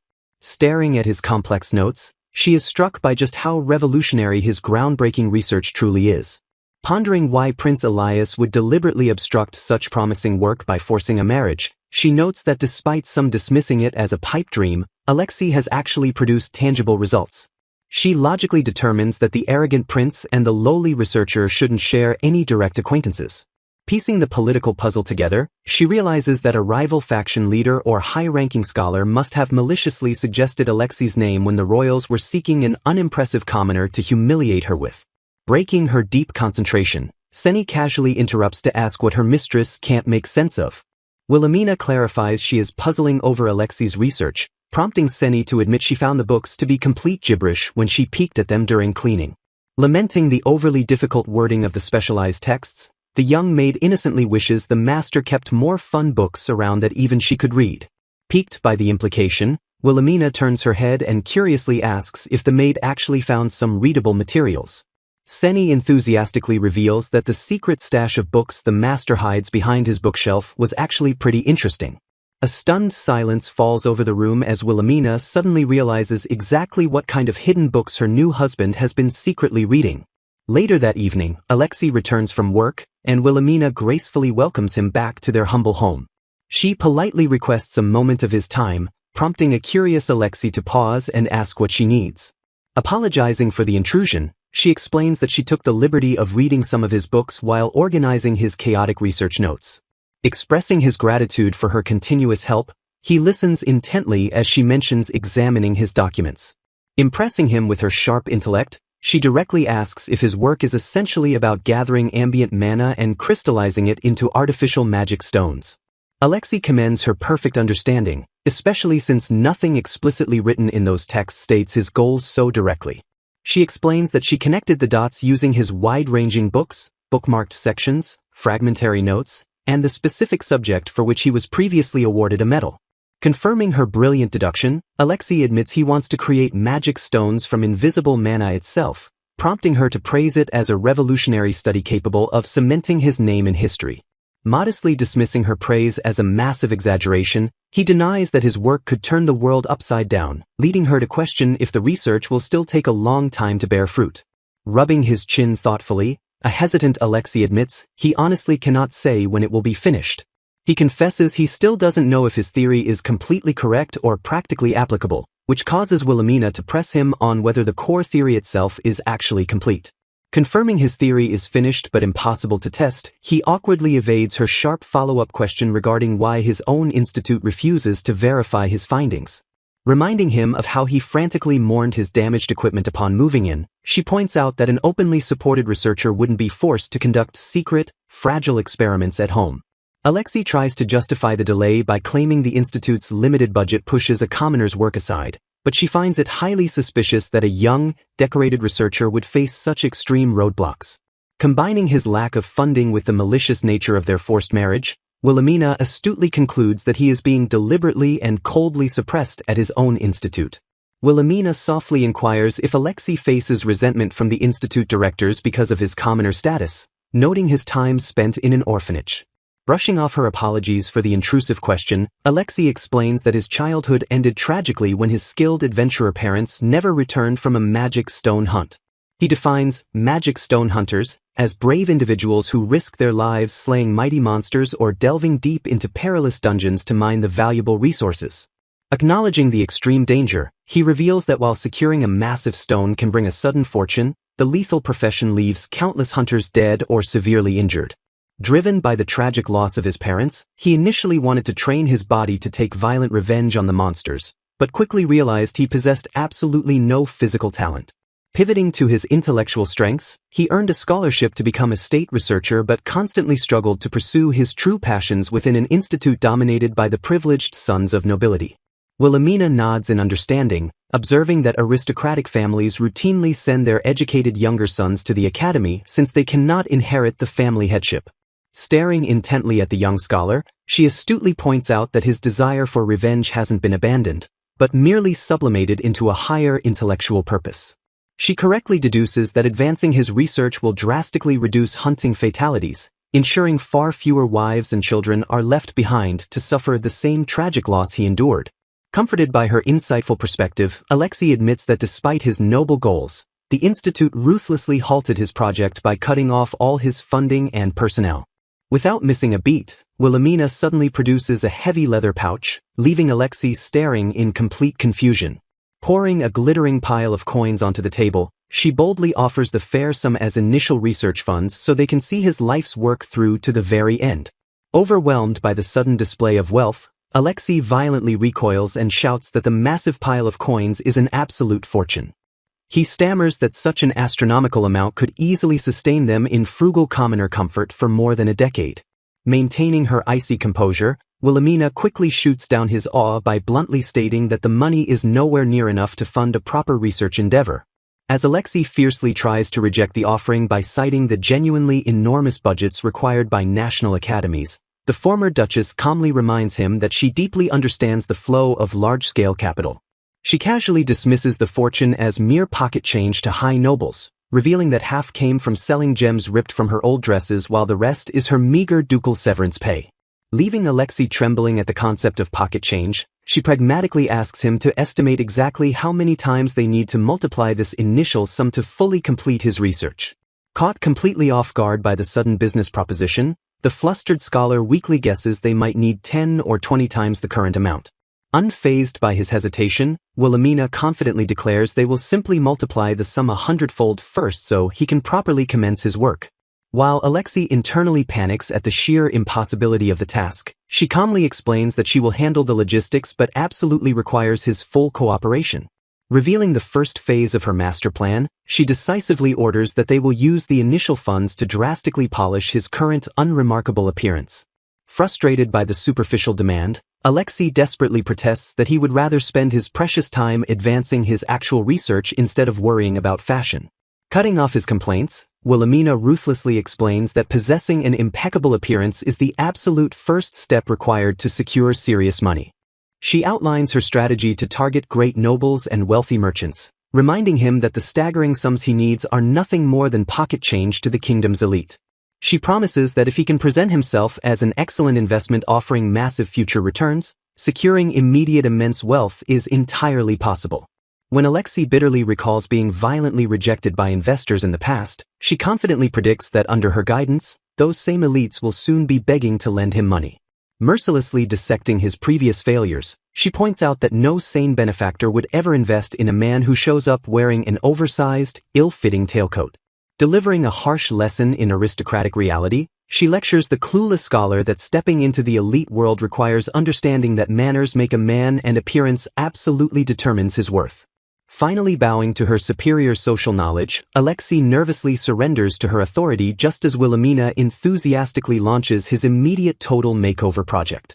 Declaring the official commencement of the Alexei makeover project, Wilhelmina commands her husband's full attention. She immediately gets to work, grabbing his shoulders and firmly ordering him to sit up straight. Noting his leaning body and incredibly weak core, she bluntly informs him that he desperately needs exercise. When Alexei mutters that research doesn't require fitness, Wilhelmina lifts his bangs and demands to know why he keeps his hair so messy. Looking away defensively, Alexei confesses that a prejudiced former superior once told him he never wanted to see his filthy brown eyes. Wilhelmina silently reflects that in their deeply classist country, high-ranking nobles exclusively revere gold or silver hair paired with blue or jade eyes. Realizing his dark features made him a target for constant mockery, she points out that hiding behind his long hair means his bullies are still controlling him. Still defensive, Alexei awkwardly admits he is also using his messy bangs to hide his excessively thick eyebrows. Wilhelmina effortlessly counters his insecurity by asking if he honestly didn't know that even refined noble women use tweezers to keep their eyebrows neat. Examining his face closely as she commands him to bare his teeth, she concludes that being severely underweight is his only actual physical flaw. When Alexei brings up the endless mockery from his noble peers, she challenges him to consider whether a normal commoner would truly view his appearance as inferior. Brushing off his deep-seated doubts, she rationally explains that he has perfectly aligned teeth, no scars, and a hunched back that simply requires better posture. Alexei quietly reveals the lingering trauma of being constantly mocked for being too tall and always getting in the way. Gently holding his hair back, Wilhelmina assures him his abusers only insulted his looks because they were utterly powerless against his genius intellect. Stunned by her incredibly insightful perspective, Alexei stares at her as he finally begins to process the ugly truth behind his bully's cruelty. Wilhelmina firmly declares that his attackers were the truly weak ones trying to conceal their own inferiority, proudly adding that he could easily become a proper gentleman. Pushing his bushy hair up to reveal a much better look, Seni enthusiastically agrees while Wilhelmina ponders how to fix his thick eyebrows. Examining him from a commoner's perspective, Seni notes that his eyebrows are simply thick and uneven, confirming that no one would ever find him inherently ugly. Eager to help make her master look incredibly cool, the energetic Seni cheerfully volunteers to assist the lady with the aggressive makeover. Ignoring Alexei's painful cries, Wilhelmina mercilessly begins plucking the stray hairs around his eyelids to brighten his dark facial features. With Seni happily joining in to shave his forehead, Wilhelmina bluntly orders the trembling researcher to bear the pain until he finally gets used to it. Handing down her strict daily edicts, she firmly instructs the overwhelmed Alexei to wash his face and shave every single morning regardless of his busy research schedule. Moving on to his unruly hair, she commands him to visit a professional barber for a much-needed haircut. Overloading his brain with precise instructions, she rattles off a highly specific list detailing exactly how short and neat his hair, sideburns, and nape must be trimmed. Noticing his completely blank stare, a frustrated Wilhelmina glares at her husband and threatens to repeat the overwhelming instructions until he properly memorizes them. Shifting her intense focus to his ill-fitting clothes, she demands to know his exact weight while emphasizing that even the finest garments look awful if improperly sized. Blushing in deep embarrassment, Alexei hesitantly guesses that he weighs roughly 52 kilograms. A shocked Seni brutally shatters his remaining masculine dignity by loudly declaring that she and her adult master weigh exactly the same amount. Deciding he desperately needs to bulk up immediately, Wilhelmina orders Seni to increase his daily food portions before calling him over for another harsh correction. Pinning him tightly against a wall to demonstrate his terrible hunchback posture, she fiercely orders him to permanently straighten his spine. Observing her husband at work, Wilhelmina politely asks Lord Alexei if he realizes his body physically tilts whenever he writes or reads. To correct his posture, Wilhelmina hands Seni a sturdy ruler and instructs the eager maid to strike Alexei's back whenever he hunches over. Groaning from the sudden physical correction, Alexei notes that he hasn't been subjected to such strict physical discipline since he was about 5 years old. Brushing off his complaints, Wilhelmina explains that he must first build core muscle and suggests they begin their training out in the garden. Deeply confused by the sudden change in routine, Alexei nervously questions if he is actually allowed to take walks outside.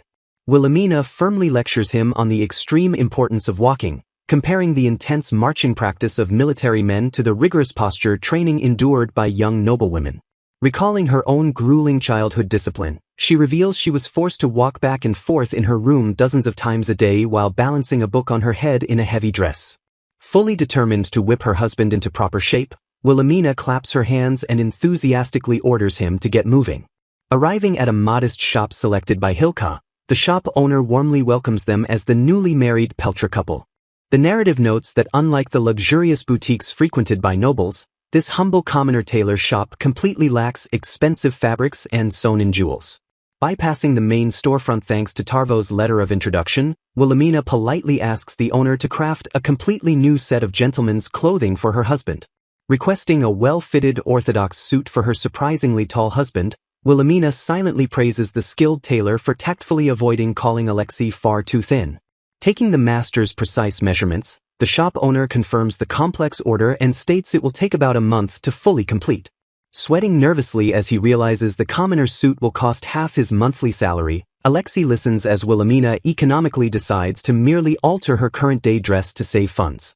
Feeling an immense wave of guilt over the sudden financial burden, Alexei awkwardly apologizes for causing his new wife so much trouble. Wilhelmina gently reassures him that such expenses are perfectly fine since they are legally married, a simple truth that leaves Alexei quietly stunned. Time skips forward to the fitting day, revealing a completely transformed Alexei standing tall in his sharply tailored new garments. Clasping their hands in sheer delight, both Wilhelmina and Seni loudly praise how wonderfully the sophisticated new outfit suits the master. Staring silently into the full-length mirror, Alexei examines his surprisingly handsome and incredibly polished new reflection. Blushing furiously from the overwhelming feminine attention, Alexei modestly attempts to dismiss their glowing compliments as pointless flattery. Gently prompting him to acknowledge his own charm, Wilhelmina smiles warmly as Alexei shyly admits he doesn't look quite as bad as he originally thought. Throwing her hands up in absolute agreement, Seni cheerfully echoes her mistress and repeatedly insists that the master looks incredibly great. Imparting a final piece of fashion wisdom, Wilhelmina instructs him to always have future clothes properly tailored to fit, which Alexei obediently promises to do. Despite his major boost in confidence, Alexei privately worries that his strict superiors might angrily complain about him showing his eyes too much at work. Arriving at the busy research institute, Supervisor Tobias immediately notices the drastic change in Alexei's appearance and suspiciously demands an explanation. Feigning complete helplessness, Alexei smoothly lies that his overbearing wife forced him to cut his hair, ignoring Tobias's crude insult about his dirty-colored eyes. Taking the bait completely, Tobias bursts into cruel laughter at the hilarious thought of Alexei being mercilessly whipped by his arrogant noble wife. Still aggressively fishing for embarrassing gossip, Tobias nosily asks if Alexei was also forced to buy brand new clothes. Continuing his brilliant strategic deception, Alexei bitterly lies that his wife forcibly sent all his clothes away for expensive alterations, loudly lamenting the massive fortune it cost him. Walking away from his highly amused supervisor, Alexei astutely realizes that his cruel co-workers simply want the twisted satisfaction of seeing him miserably struggling beneath an arrogant noblewoman. Scoffing at the infamous villainess's lofty pride, the commoner workers mockingly declare that simple-minded nobles simply do not share their practical values. Shifting back to the royal palace, an overwhelming mountain of paperwork looms over the prince's office. Staring down at the endless documents, a frustrated voice groans under the crushing weight of so much work. Crown Prince Elias angrily admits that his daily frustrations have clearly multiplied ever since His Majesty finally returned.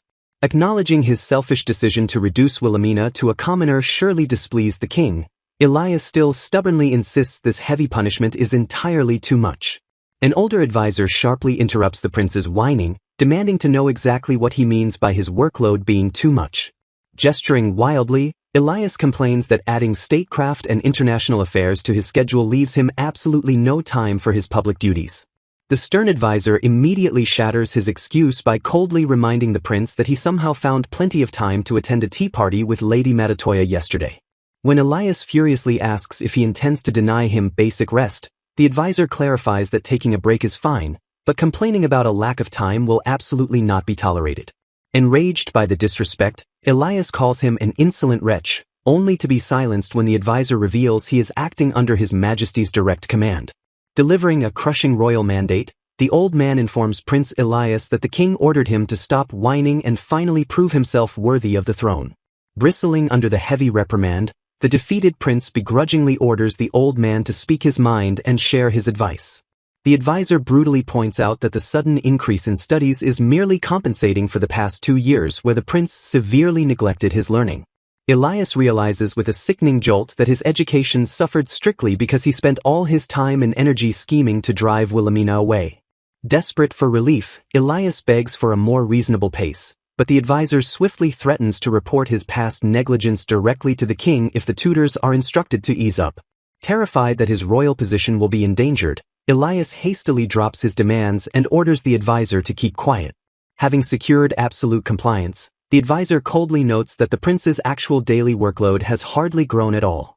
Pointing furiously at the massive mountain of paperwork on his desk, Elias screams that the advisor's claim is complete nonsense. Unfazed by the outburst, the advisor calmly explains that Wilhelmina secretly handled a massive portion of these exact duties in his stead. Correcting the prince's arrogant delusion, the solemn advisor admits that even the royal staff failed to realize the true extent of her invisible labor until she was cast out. He lists her endless unseen tasks, explaining how she sorted paperwork morning and night, gathered necessary materials in advance, and constantly refilled his ink to make his life easier. Elias stares in absolute disbelief as the advisor emphasizes that such perfectly executed small tasks required an impossibly broad and comprehensive knowledge of royal operations. The crushing reality sets in as Elias realizes Wilhelmina went far beyond her basic princess consort training, while the advisor bluntly concludes that the prince's efficiency has simply plummeted without her. Struggling to process the devastating truth, Elias internally grapples with the undeniable fact that the woman he discarded was the very foundation of his success. Completely defeated, Elias uses a stained sleeve as a pathetic excuse to retreat to his chambers, weakly begging the advisor not to complain about his early departure.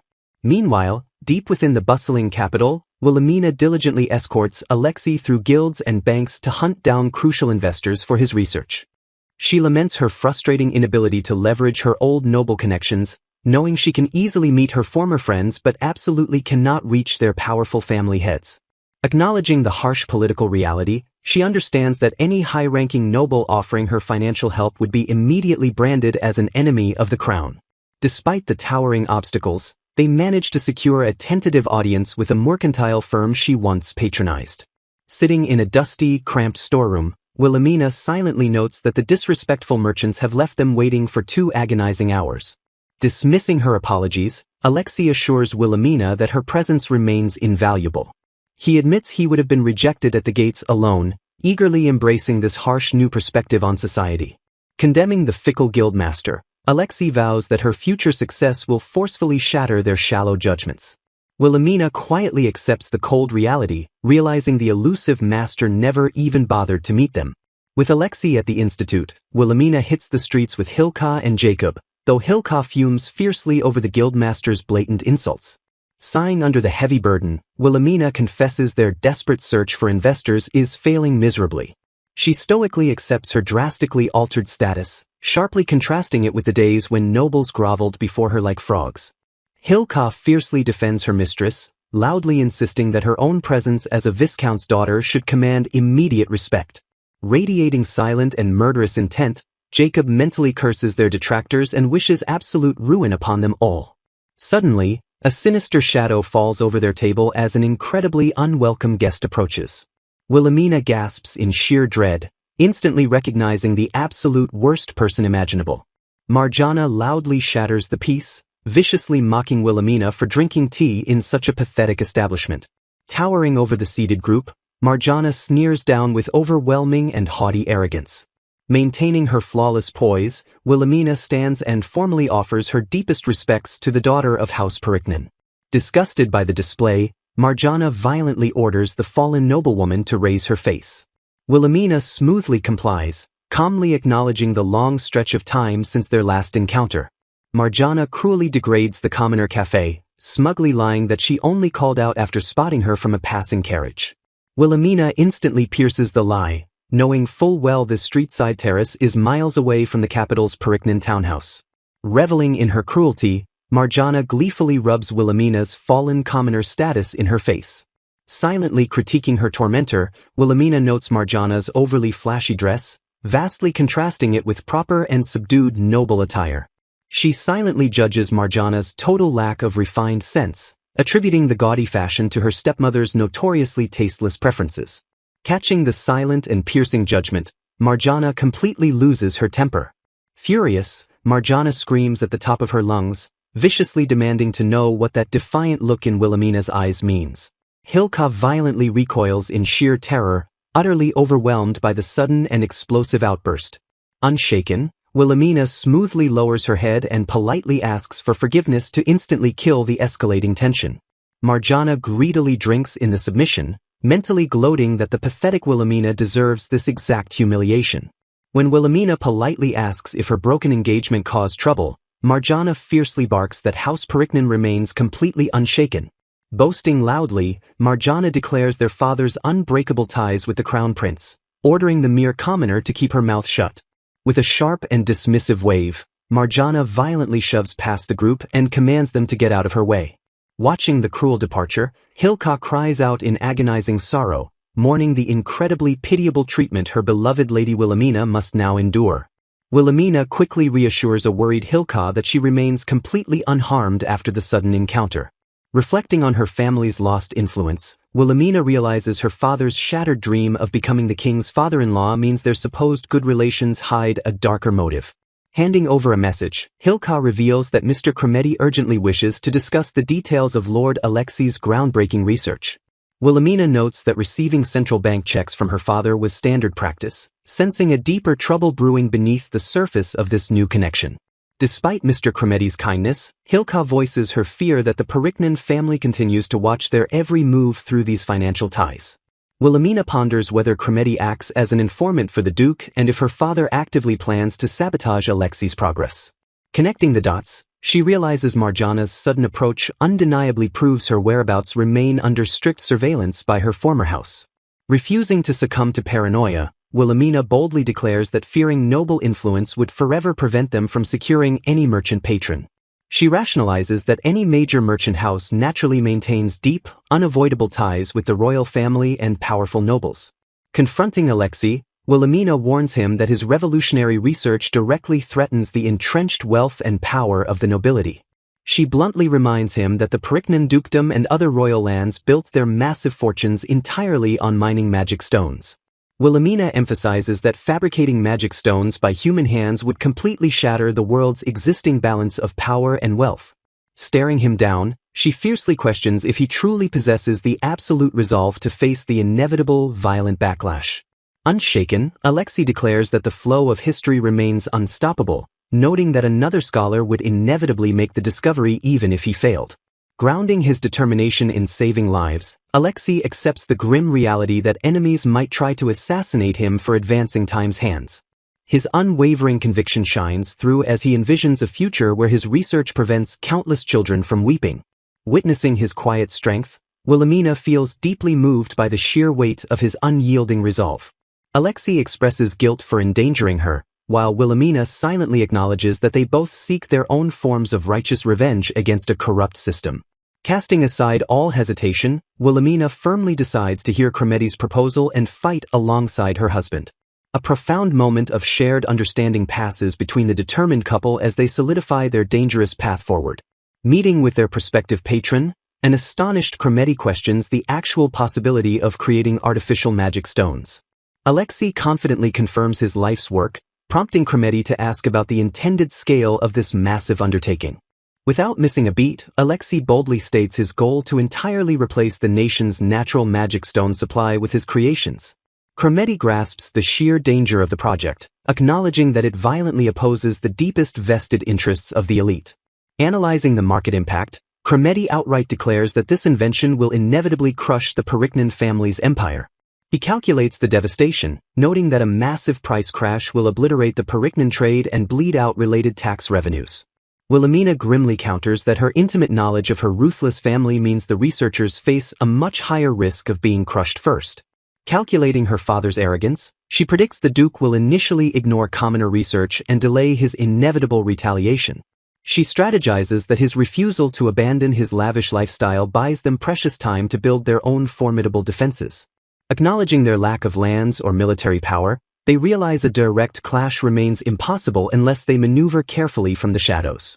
Raising the stakes, she boldly suggests fleeing to a neighboring country to spread their revolutionary technology elsewhere. Defying borders, she confidently declares that their groundbreaking invention isn't a mere resource hopelessly bound to the kingdom. Recognizing their immense true value, she notes that the nation would never willingly surrender a magnificent goose that lays golden eggs. Stepping up to the challenge, Kremedi offers his extensive mercenary guild contacts to arrange elite guards if they entrust him with their safety.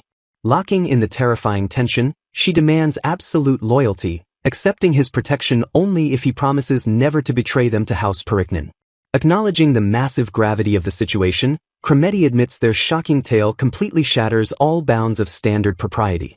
Cutting straight to the brutal core, he realizes they are forcing him to clearly and definitively choose his allegiance in this dangerous game.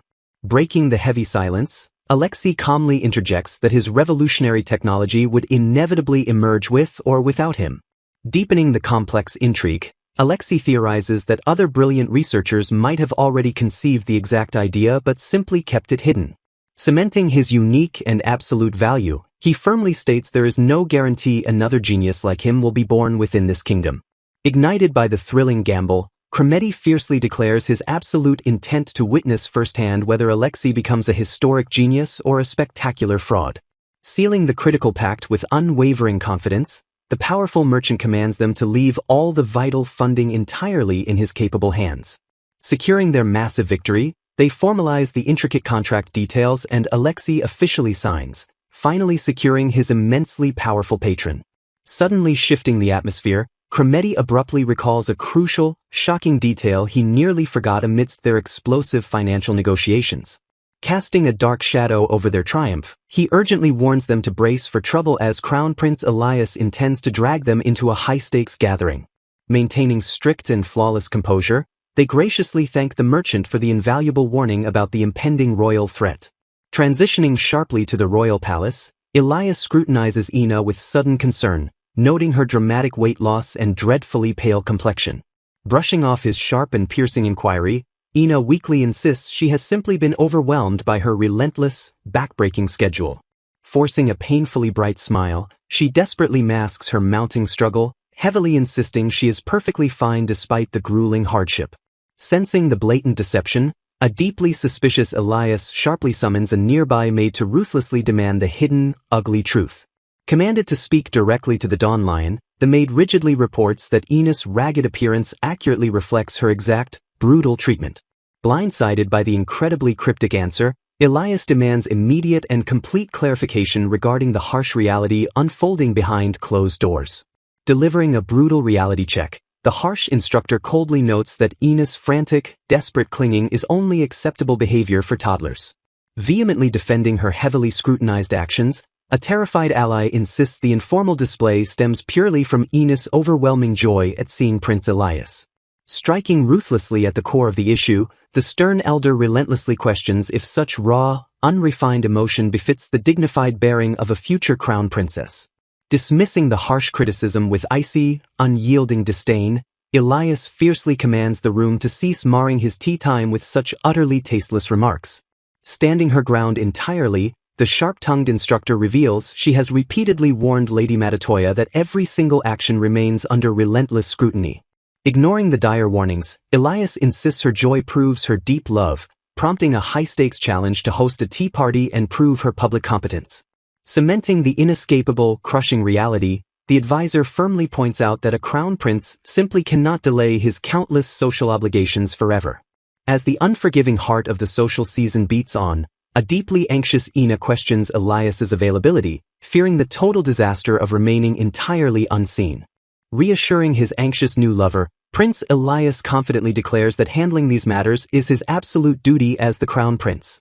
Dismissing his past engagements with Wilhelmina as incredibly dull, he eagerly anticipates truly enjoying the upcoming festivities with Ina at his side. Seizing the moment, Elias boldly proposes opening the Grand Royal Gardens to host a vibrant, casual outdoor gathering.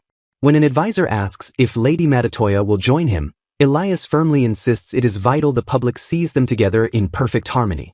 The advisor cautions that it might be slightly premature, yet concedes a casual garden party is far more acceptable than a formal ball.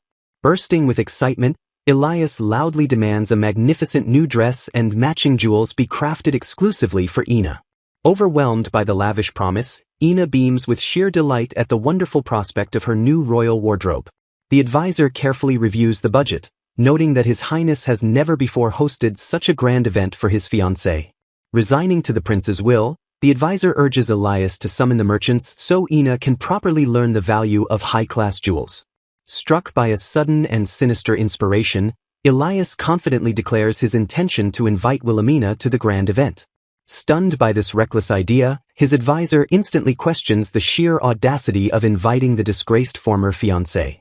Elias reveals his cruel scheme, planning to magnanimously display his forgiveness while publicly humiliating Wilhelmina alongside her shabby new husband.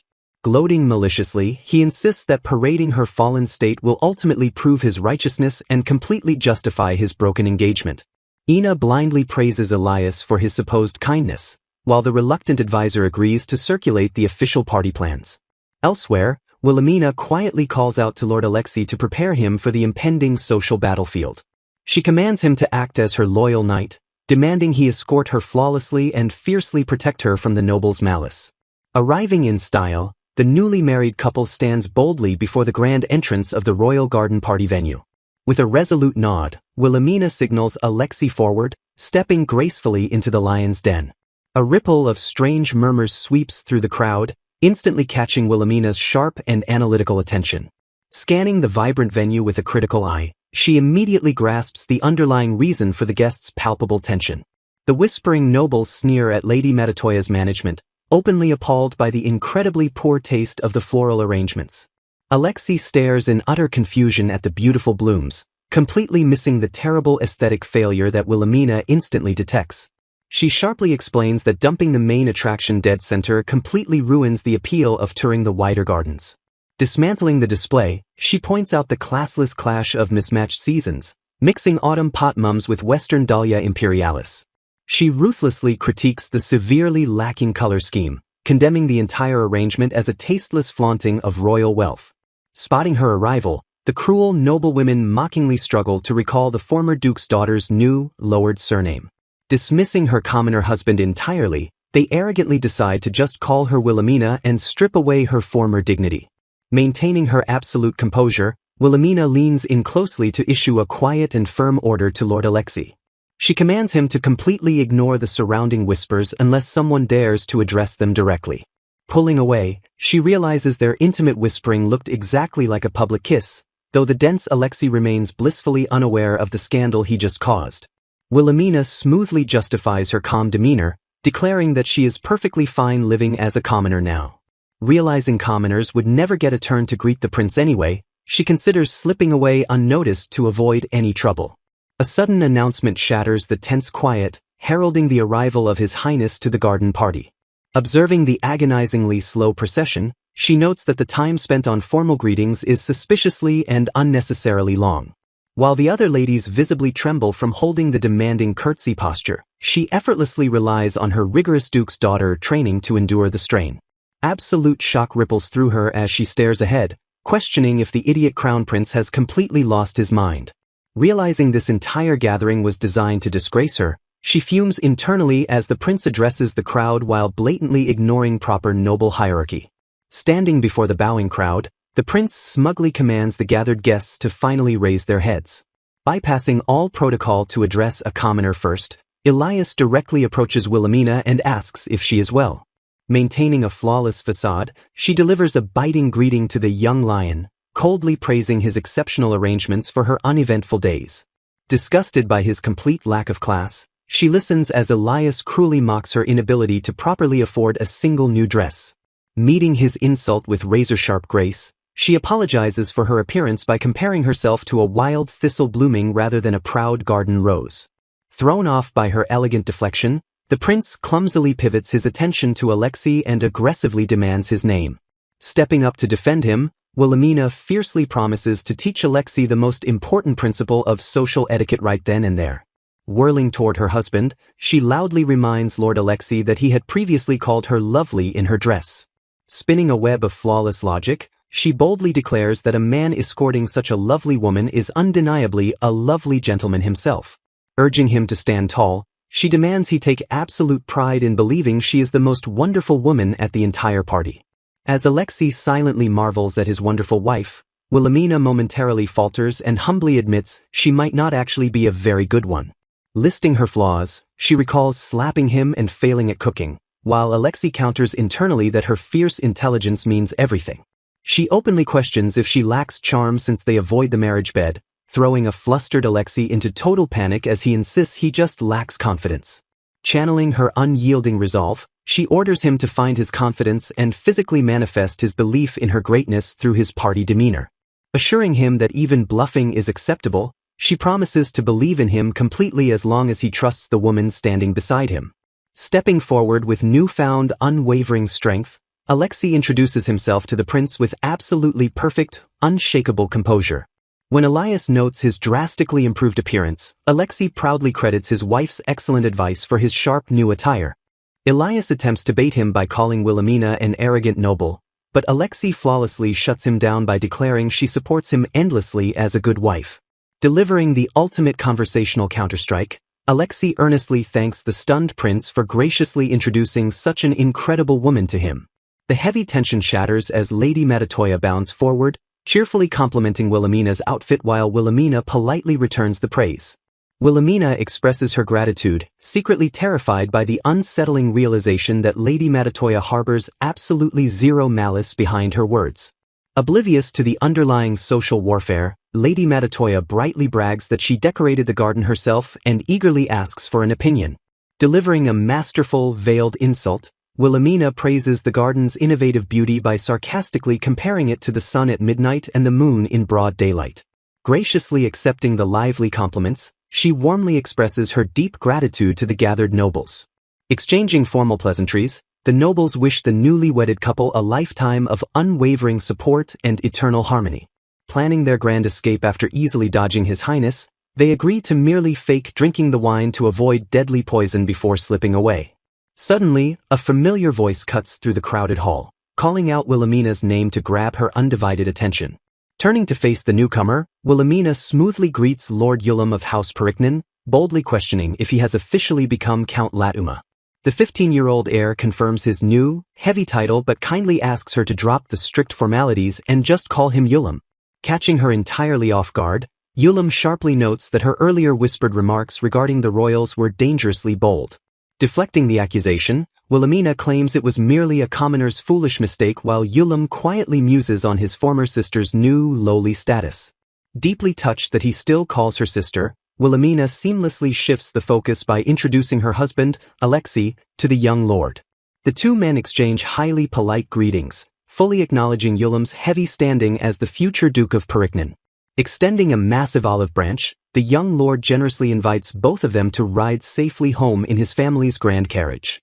Bowing slightly in deep appreciation, Wilhelmina and Alexei gratefully accept his protective escort away from the treacherous gathering. Settling into the plush carriage, Wilhelmina quickly realizes Ullum is intentionally taking the long route just to secure a private conversation. Shattering the stiff formality of the ride, Ullum firmly insists she use his first name while they are safely hidden away. Yielding to his earnest request, she drops her guard slightly and warmly asks how he has been holding up. Ullum easily deflects the question back at her dramatic life changes, to which she confidently reassures him that she is adjusting and enjoying her new freedom. Shifting the tone instantly, Ullum delivers a cryptic, coded message, challenging if her thistle arrow can truly shoot down the sun. Without missing a single beat, Wilhelmina fires back a matching coded phrase, declaring that the sun sets by burning itself out rather than falling to a mere arrow. Caught completely off guard by the intense, mysterious exchange, Alexei sits in stunned silence as the metaphors fly over his head. Breaking the heavy tension, Alexei politely interrupts to ask if they are casually throwing around some highly specialized noble phrasing. Confirming his sharp suspicion, they acknowledge the hidden weight of their words, noting the conversation serves a much larger purpose than her sake alone. Letting out a soft chuckle, Ullum playfully remarks that his former sister has managed to secure quite a convenient husband for herself. Wilhelmina fiercely defends her sudden marriage as an absolute necessity, driven entirely by the crown prince's relentless, cruel attempts to violently disgrace her. His lingering doubts entirely erased, Ullum solemnly turns to Alexei and tasks him with the heavy burden of protecting the woman who was once his sister. Meeting the young lord's intense gaze, Alexei accepts the massive responsibility with absolute, unwavering resolve. The carriage jolts to a sudden halt as Ullum announces the road ahead is far too narrow for his grand transport to safely continue. Expressing her profound gratitude for the safe passage, Wilhelmina steps out before Ullum calls her name one final, lingering time. He desperately urges her to find true happiness, a heavy plea she promises to fulfill without a single ounce of hesitation. Leaving her with a final, chilling metaphor about slaughtered sheep and a young savior, he begs her to show mercy when she finally lets her arrow fly. A single, ominous number hangs heavily in the air as the gripping chapter suddenly slams to a dramatic and explosive close. Realizing Ullum secretly protected her precious servants by rehiring them under his new count title, Wilhelmina warmly acknowledges her most devout follower. Marveling at his bizarrely complicated yet brilliant method, she realizes he shielded her loyal staff without ever meeting her to avoid royal suspicion. Admitting they cautiously avoided the feast due to the looming threat of poison, Alexei proposes they finally leave the venue to find a proper meal. Smiling brightly at the suggestion, Wilhelmina gladly accepts the invitation as the two quietly depart from the chaotic royal gathering. Meanwhile, deep within the grand White Lotus chamber, the reigning monarch summons Prince Elias for a harsh and completely private audience. Staring down at his son, the king coldly demands the name of Elias's new fiancée candidate, prompting the nervous prince to quickly supply Ina Matatoya's name. Seething with silent indignation, Elias fiercely realizes the king purposely acted like Ina was entirely unworthy of even being remembered. The king mercilessly points out Ina's failing education as the future queen, while Elias desperately pleads for a little more time to train her. Brushing aside the pathetic excuses, the monarch sharply reminds Elias that their absolute unworthiness as the next royal couple will bring about complete ruin. Mocking the prince's foolish plea for time, the king sarcastically asks if they should delay the wedding a whole decade as if they were still ignorant children. Sweating under the immense and crushing pressure, Elias stammers a weak defense and nervously rejects the idea of waiting that incredibly long.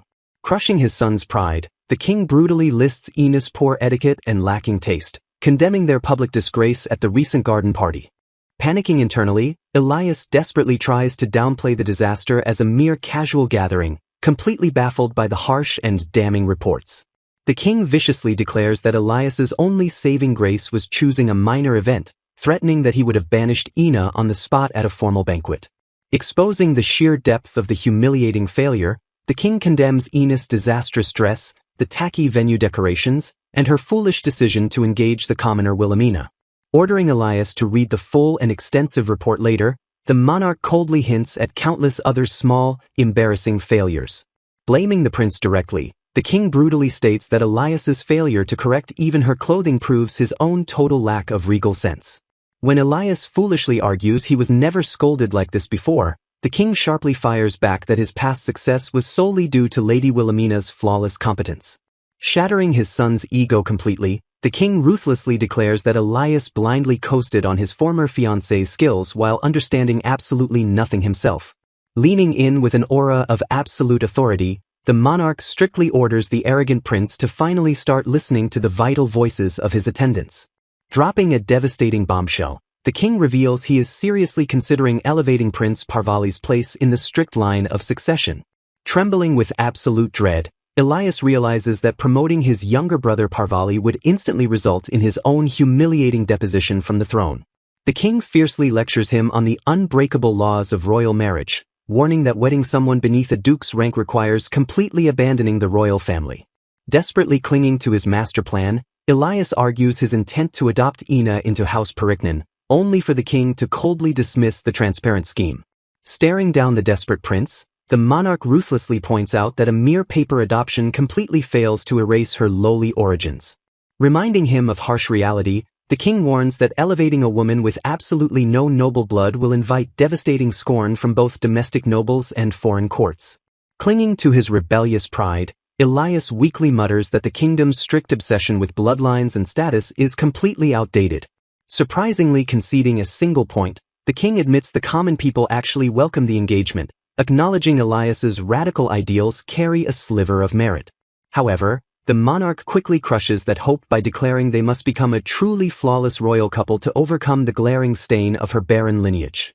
Delivering the ultimate crushing blow, the king fiercely condemns Elias for foolishly casting aside the perfectly worthy Wilhelmina just to chase after a wildly incompetent replacement. A stern voice delivers a dark warning that time is running dangerously short if the baron's daughter proves inferior. People will relentlessly mock the foolishness of the choice. Seni bursts into the room with urgent energy, waving yet another newly arrived letter for the master and madam. Wilhelmina expresses genuine amazement, praising Lord Alexei for remarkably knowing the letter's contents without even breaking the seal. Alexei casually explains that most of the letters are simply social invitations or desperate pleas for funding. He instructs her to filter through the pile and select only the ones that catch her interest. Examining a specific letter from a merchant house, Wilhelmina notes their eager desire to reopen funding discussions. Alexei coldly dismisses the merchant house, reminding her that these were the exact same people who previously kept them waiting without even showing up. Taking charge of the situation, Wilhelmina sharply calls out for Seni, who immediately snaps to attention. She rapidly issues orders, commanding Seni to ruthlessly separate the growing mountain of mail into piles for consideration, refusal, and immediate reply. Relieved by her efficient organization, Alexei thanks her and promises to handle writing the actual replies once she finalizes her choices. Wilhelmina strategically decides to redirect all noble invitations toward private business negotiations, acknowledging that commoners cannot attend high society banquets. The peaceful atmosphere shatters as a battered Alexei stumbles through the door, prompting a shocked gasp from Wilhelmina. Wilhelmina furiously barks orders for Seni to grab clean cloths and disinfectant, only to be met with the frantic realization that they have none. Forced to improvise against the capital's unclean water, she ruthlessly grabs hard spirits to clean his wounds, warning him of the impending sting. Alexei violently flinches and cries out in pain as the harsh alcohol bites into his open injuries. Noticing his flushed face, she anxiously asks if he suffered a head injury, but a flustered Alexei frantically denies it. She firmly orders him to endure the treatment and rest, completely oblivious to his internal panic over her chest pressing tightly against him. Suddenly realizing the intensely intimate proximity, Wilhelmina lets out a startled gasp. A deeply embarrassed Alexei stammers out his gratitude while desperately pleading for her to show a little more modesty. Swiftly recovering her composure, she brushes off his embarrassment with a gentle smile, boldly reminding him that they are legally husband and wife. Shifting to a deadly serious tone, she narrows her eyes and demands to know exactly who inflicted these injuries upon him. Defeated, Alexei confesses that his own fellow researchers assaulted him out of pure spite. Wilhelmina pieces the puzzle together, realizing the thugs likely attacked him out of jealousy over their closeness at the recent garden party, filling her with intense guilt. Refusing to let her take the blame, Alexei gently reassures her that none of this violent retaliation is her fault. Seni timidly interrupts the heavy moment to ask about serving dinner, to which they quietly agree. Seni realizes too late that the spicy Eastern-style soup might agitate his fresh wounds, hurriedly promising to cook something far milder tomorrow. Pivoting back to business, Wilhelmina sharply questions the current status of his groundbreaking research and the Institute's continued blockade.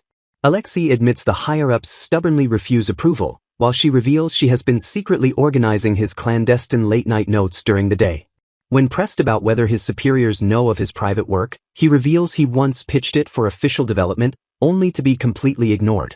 A sudden realization strikes Wilhelmina, leading her to urgently ask if those corrupt superiors still possess his vital research notes. Alexei reveals his brilliant foresight, admitting he left deliberate, gaping holes in the presentation because he never trusted them to begin with. Reflecting on the bitter past, she notes that no one ever bothered to listen to a lowly commoner, firmly believing she could have provided the crucial missing data had anyone actually noticed and questioned her. Pressed about her grim situation, she is bluntly asked if this painful ordeal is a deliberate attempt by the Institute to force her to finally quit. Delivering a stark warning, she insists that corrupt superiors and greedy nobles will inevitably try to steal his groundbreaking research the moment it reaches completion. Looking toward an uncertain future, they grimly acknowledge the heavy dangers that will immediately surface once his revolutionary research finally begins to take shape. She fiercely warns that without absolute secrecy and careful planning, devastating interference from powerful enemies will swiftly ruin everything they have painstakingly built. Shifting the intense focus back to the pressing reality of the present, she urgently questions him about the current progress of his critical scientific work. Breaking down the monumental task at hand, he explains that successfully creating artificial magic stones demands two incredibly massive technological breakthroughs. Outlining the impossible challenge, he specifies they must first invent technology to gather ambient mana before developing a revolutionary way to crystallize that dense energy. He notes that amplifying ambient mana is relatively simple, but successfully crystallizing that concentrated energy remains a vastly more difficult hurdle to overcome. Theorizing a bold and ingenious solution, she deduces that if a device could exponentially gather mana, an accompanying crystallization device could actually function flawlessly. Proving her unmatched intellect, she proudly declares that her ability to seamlessly review and compile his complex notes makes her far more capable than the Institute's entire staff. The grim reality of his brutal treatment sets in as it is revealed Alexei suffers physical violence and is ruthlessly forced into dead-end projects that completely block his own research. Taking absolute charge of their desperate situation, she aggressively commands Alexei to prioritize building a crystallization prototype while she handles the ruthless patron negotiations for funding. Weighing the heavy risks of this sudden and drastic shift in focus, Alexei silently contemplates the massive challenge of prioritizing the complex crystallization process. Ignited by her fierce determination, Alexei fully commits to the dangerous new plan and boldly promises to attempt the impossible. A sudden spark of clarity hits her as they uncover a crucial, hidden layer of the monumental task lying directly before them. Connecting the dark dots, she finally understands exactly why he endured such brutal mistreatment just to develop his project within the corrupt walls of the Institute. The crushing financial reality dawns on her as she realizes his desperate dependence on the Institute was driven entirely by the astronomical cost of the required materials. She highlights his terrifying research notes, which demand extremely rare samples harvested from deep within treacherous dungeons and the tissues of high-level beasts. Cementing the massive obstacle, she grimly notes that these impossibly rare, natural sources of magic stones command painfully exorbitant prices on the open market. She proposes a dangerous but brilliant shortcut, suggesting that using these rare materials directly would quickly yield a working prototype while they simultaneously research a cheaper, long-term method. Relieved by the highly effective compromise, Alexei accepts the new direction with a renewed sense of unstoppable scientific purpose. Taking absolute control of their logistics, she vows to personally hunt down the costly materials while delegating the tedious acquisition of cheap daily groceries to Seni's brother. The intense planning sequence abruptly shatters as the narrative violently plunges into a dark, deeply unsettling flashback of a completely different era. A haunting memory forcefully resurfaces as an imposing figure suddenly introduces two strange women, formally declaring them to be her new mother and sister. Shattering the tense and heavy silence, the young girl energetically bursts forward, loudly introducing herself as Marjana to her newly proclaimed siblings. Beaming with wild, unrefined enthusiasm, Marjana happily greets her deeply shocked new family members with a blinding smile. Answering a stunned inquiry with explosive energy, the rowdy Lady Marjana eagerly shouts that she is exactly 9 years old.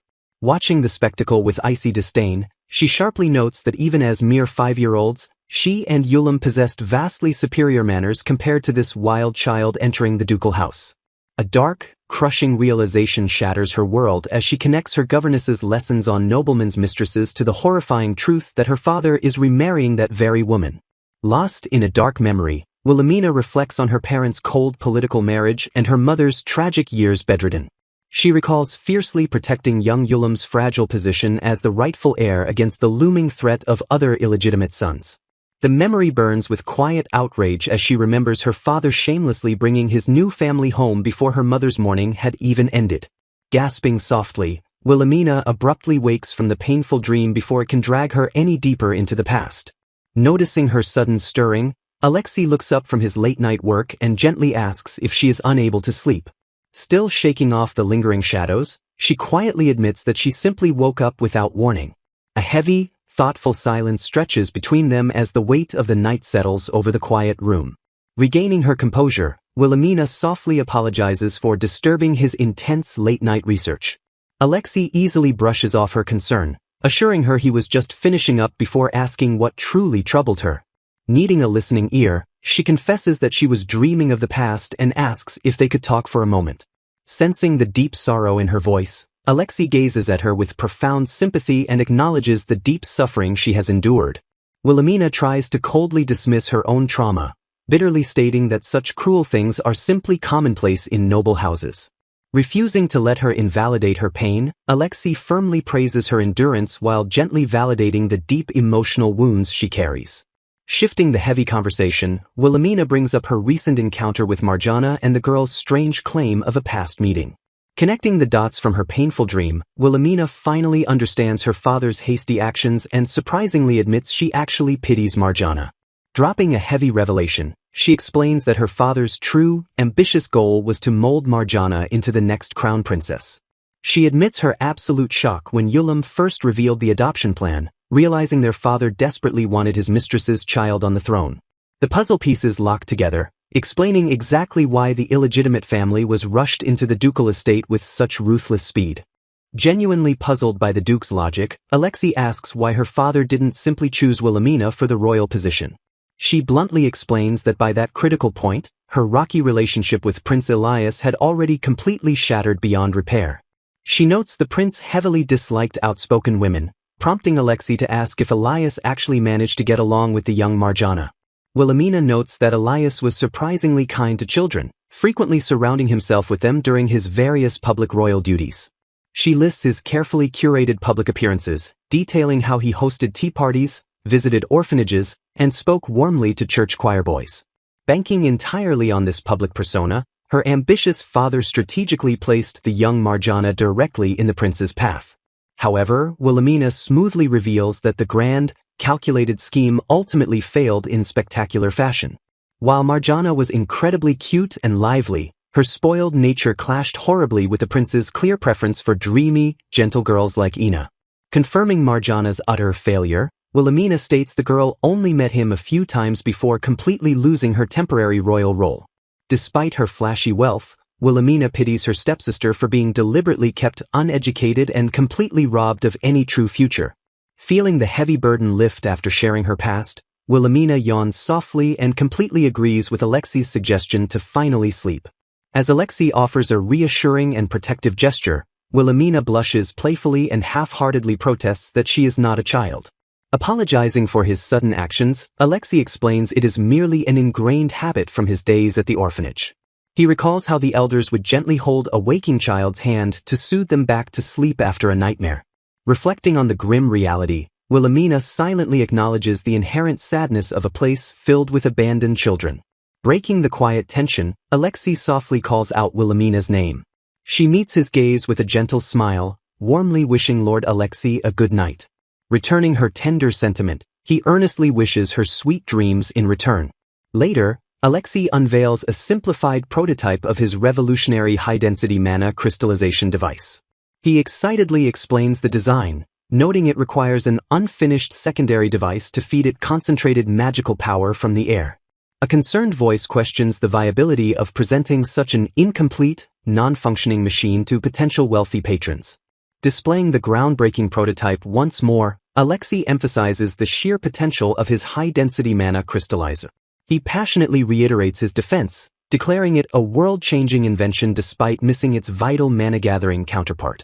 Heavy doubt lingers in the room as they repeatedly question how the device can possibly operate without a way to gather ambient mana. Stepping forward with quiet confidence, Wilhelmina casually demonstrates the missing link to power the incredible machine. Shocked gasps erupt as the dormant device suddenly blazes to life under her direct touch.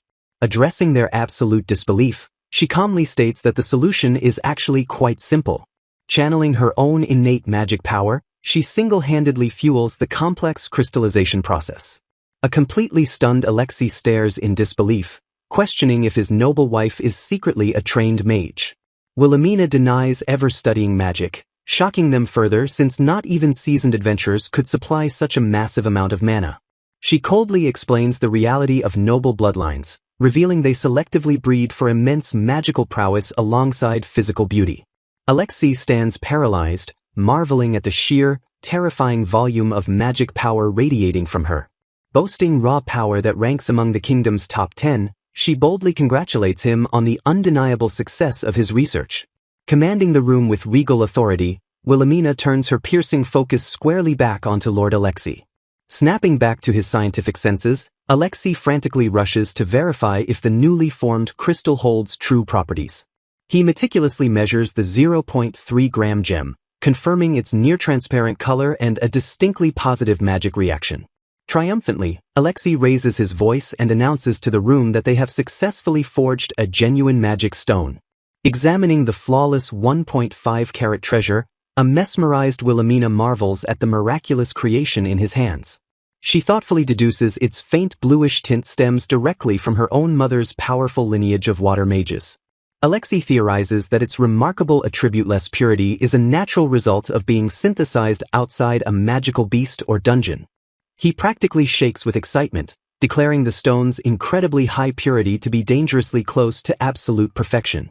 Pinching Seni's cheek to emphasize the magnitude of their victory, Wilhelmina casually reveals this single synthetic stone alone covers the maid's entire yearly wage.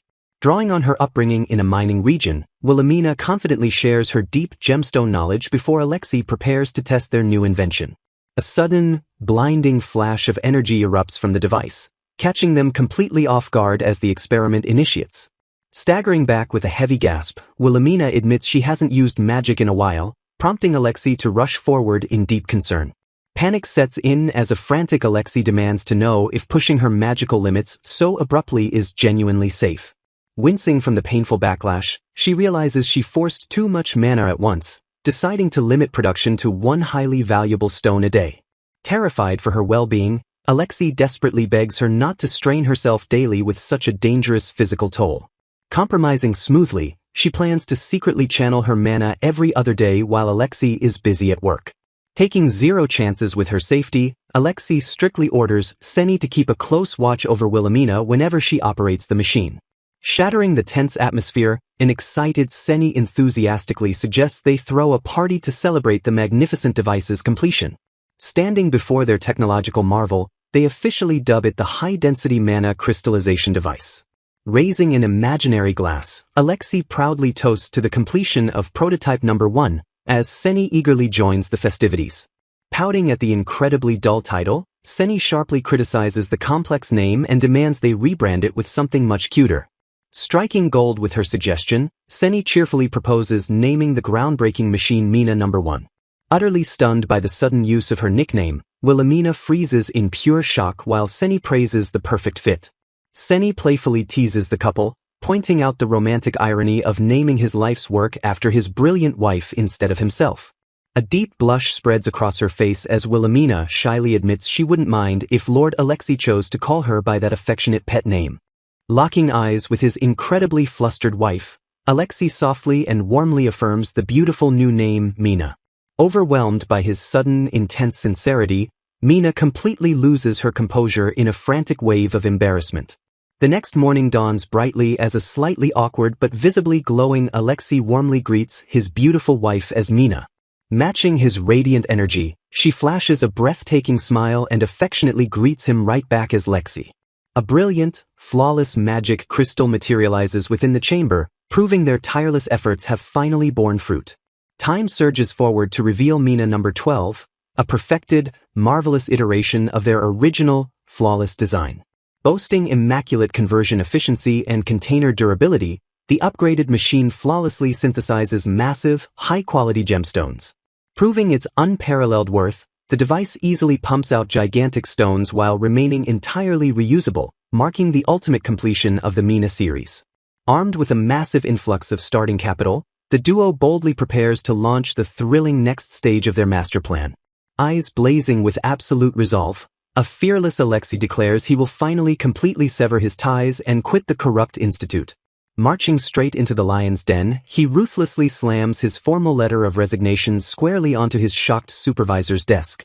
Furious at being perpetually used as a mere stepping stone, Alexei loudly condemns his superior's broken promises and officially cuts ties with the facility.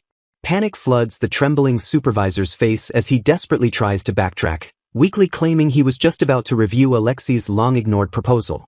Cutting through the pathetic lies with absolute ice, Alexei delivers a crushing final blow by challenging the fool to even name his research theme. Alexei boldly declares he paid his scholarship balance and resignation penalty, instantly severing his forced servitude to the state institutions. A furious supervisor desperately demands to know how an orphan acquired such vast wealth, while Alexei silently credits his powerful patron, Mr. Crometti. Turning his back on the screaming supervisor, Alexei ruthlessly ignores Tobias's frantic cries about who will assist with their research now. Arriving confidently at their patron's office, Mr. and Mrs. Peltro receive a warm greeting from Mr. Crometti, who eagerly anticipates their highly guarded research results. Alexei firmly states their experiments remain ongoing, yet he proudly announces they secured enough concrete breakthroughs to deliver an official report. Stepping forward with undeniable command, Wilhelmina unveils a gleaming artifact and urges the powerful banker to see the impossible truth for himself. Crometti gapes in sheer astonishment, utterly floored that the brilliant duo synthesized such a magnificent treasure in an incredibly short time frame. Regaining his sharp business composure, the banker astutely points out that the young couple owns absolutely no means to source such a flawless stone. Shattering all rational expectations, Wilhelmina reveals that the gem in his hand, alongside two identical others, materialized completely artificially within a single week. Holding the perfect magical gem high, she confidently declares that stable, high-quality mass production stands as a foreseeable and undeniable reality. Overwhelmed by the brilliant technological leap, Cremedi enthusiastically congratulates the unstoppable pair on their truly magnificent scientific achievement. Entrusting the priceless stones to the banker, Wilhelmina strictly demands he disguise the distribution routes and completely avoid exporting their revolutionary product openly. Staring down the inevitable future, she coldly acknowledges the grim reality that their tightly guarded secret will eventually drag itself into the public light. Scheming with brilliant malice, she instructs Cremedi to delay discovery as long as possible while aggressively and mercilessly overcharging the royal family. When the banker cautiously asks if she harbors a grudge against the crown, Wilhelmina smoothly lies, claiming they remain mere mice with no grand dreams of slaying lions. Cremedi visibly relaxes at her perfectly crafted deception, completely oblivious to her inner vow that this newfound power will eventually forge a fatal blade. Seizing total absolute independence, Wilhelmina officially leverages the synthesized magic stones to completely and instantly repay their initial patron loan. Stepping boldly out from beneath his protective financial wing, she fiercely points forward to signal their next massive, world-altering move. With unshakable resolve, she officially declares the founding of the A&W company, Alexei and Wilhelmina's ultimate corporate venture. Staring down the powerful central banker, she formalizes their radical new business model centered entirely on artificial magic stone production and sales. Highly intrigued by their rapid and aggressive evolution from dependents to equals, Cremedi gladly agrees to pour his investments into their bold new empire. Mentally reviewing the brutal terms, Wilhelmina knows his vital investment absolutely hinges on establishing a stable production system entirely independent of her own immense mana. Alexei stresses the sheer monumental difficulty of the task, noting that anyone matching Wilhelmina's raw magical output would demand an astronomical hiring fee. He grimly warns that hiring a massive swarm of weaker mages drastically increases the deadly risk of exposing their highly illegal synthesis operation. Unfazed by the massive logistical hurdle, Wilhelmina commands Alexei to mass-produce Mina number 12 while she ruthlessly secures the necessary land and manpower. Fired up by her brilliant and uncompromising command, Alexei eagerly accepts the massive challenge to build the ultimate mana-gathering arsenal. 1 month later, a bustling and excited crowd swarms the newly established A&W Simple Magic Appraisal Office, powerfully drawn by the promise of free magical testing. A nervous commoner tightly grips the mysterious mana tester while the disguised staff masterfully coaches him to slowly channel his dormant inner energy. Unbeknownst to the completely ignorant public, the harmless tester secretly functions as a high-density mana crystallization device, efficiently harvesting their raw magical output. The astonished commoner rejoices wildly upon discovering his magical aptitude, while the cunning company silently pockets a flawless 0.2-carat wind attribute stone born directly from his effort. After examining a young boy, Lexi reveals the child has slightly above average mana and could easily learn daily life magic. Handing over a results card, Lexi instructs the boy to bring it back for future repeat tests. Answering the eager boy's question, Lexi explains that mana fluctuates with health and encourages multiple tests to track capacity growth. Delighting his young customer, Lexi hands over a piece of candy as a gift and watches the boy cheer. The ecstatic child leaves the magic appraisal office, enthusiastically promising to return again. Operating flawlessly under the guise of a free appraisal office, Wilhelmina and Lexi's ingenious magic stone factory completes its setup. The narrative shifts to the royal palace, where an aide outlines the daily schedule for Prince Elias. Elias inwardly dreads his mounting duties and mandatory etiquette retraining, barely listening as his aide schedules an orphanage visit with Lady Ina. Seeking a distraction, Elias questions Ina's educational progress, only to hear it is advancing at a torturously slow turtle's pace.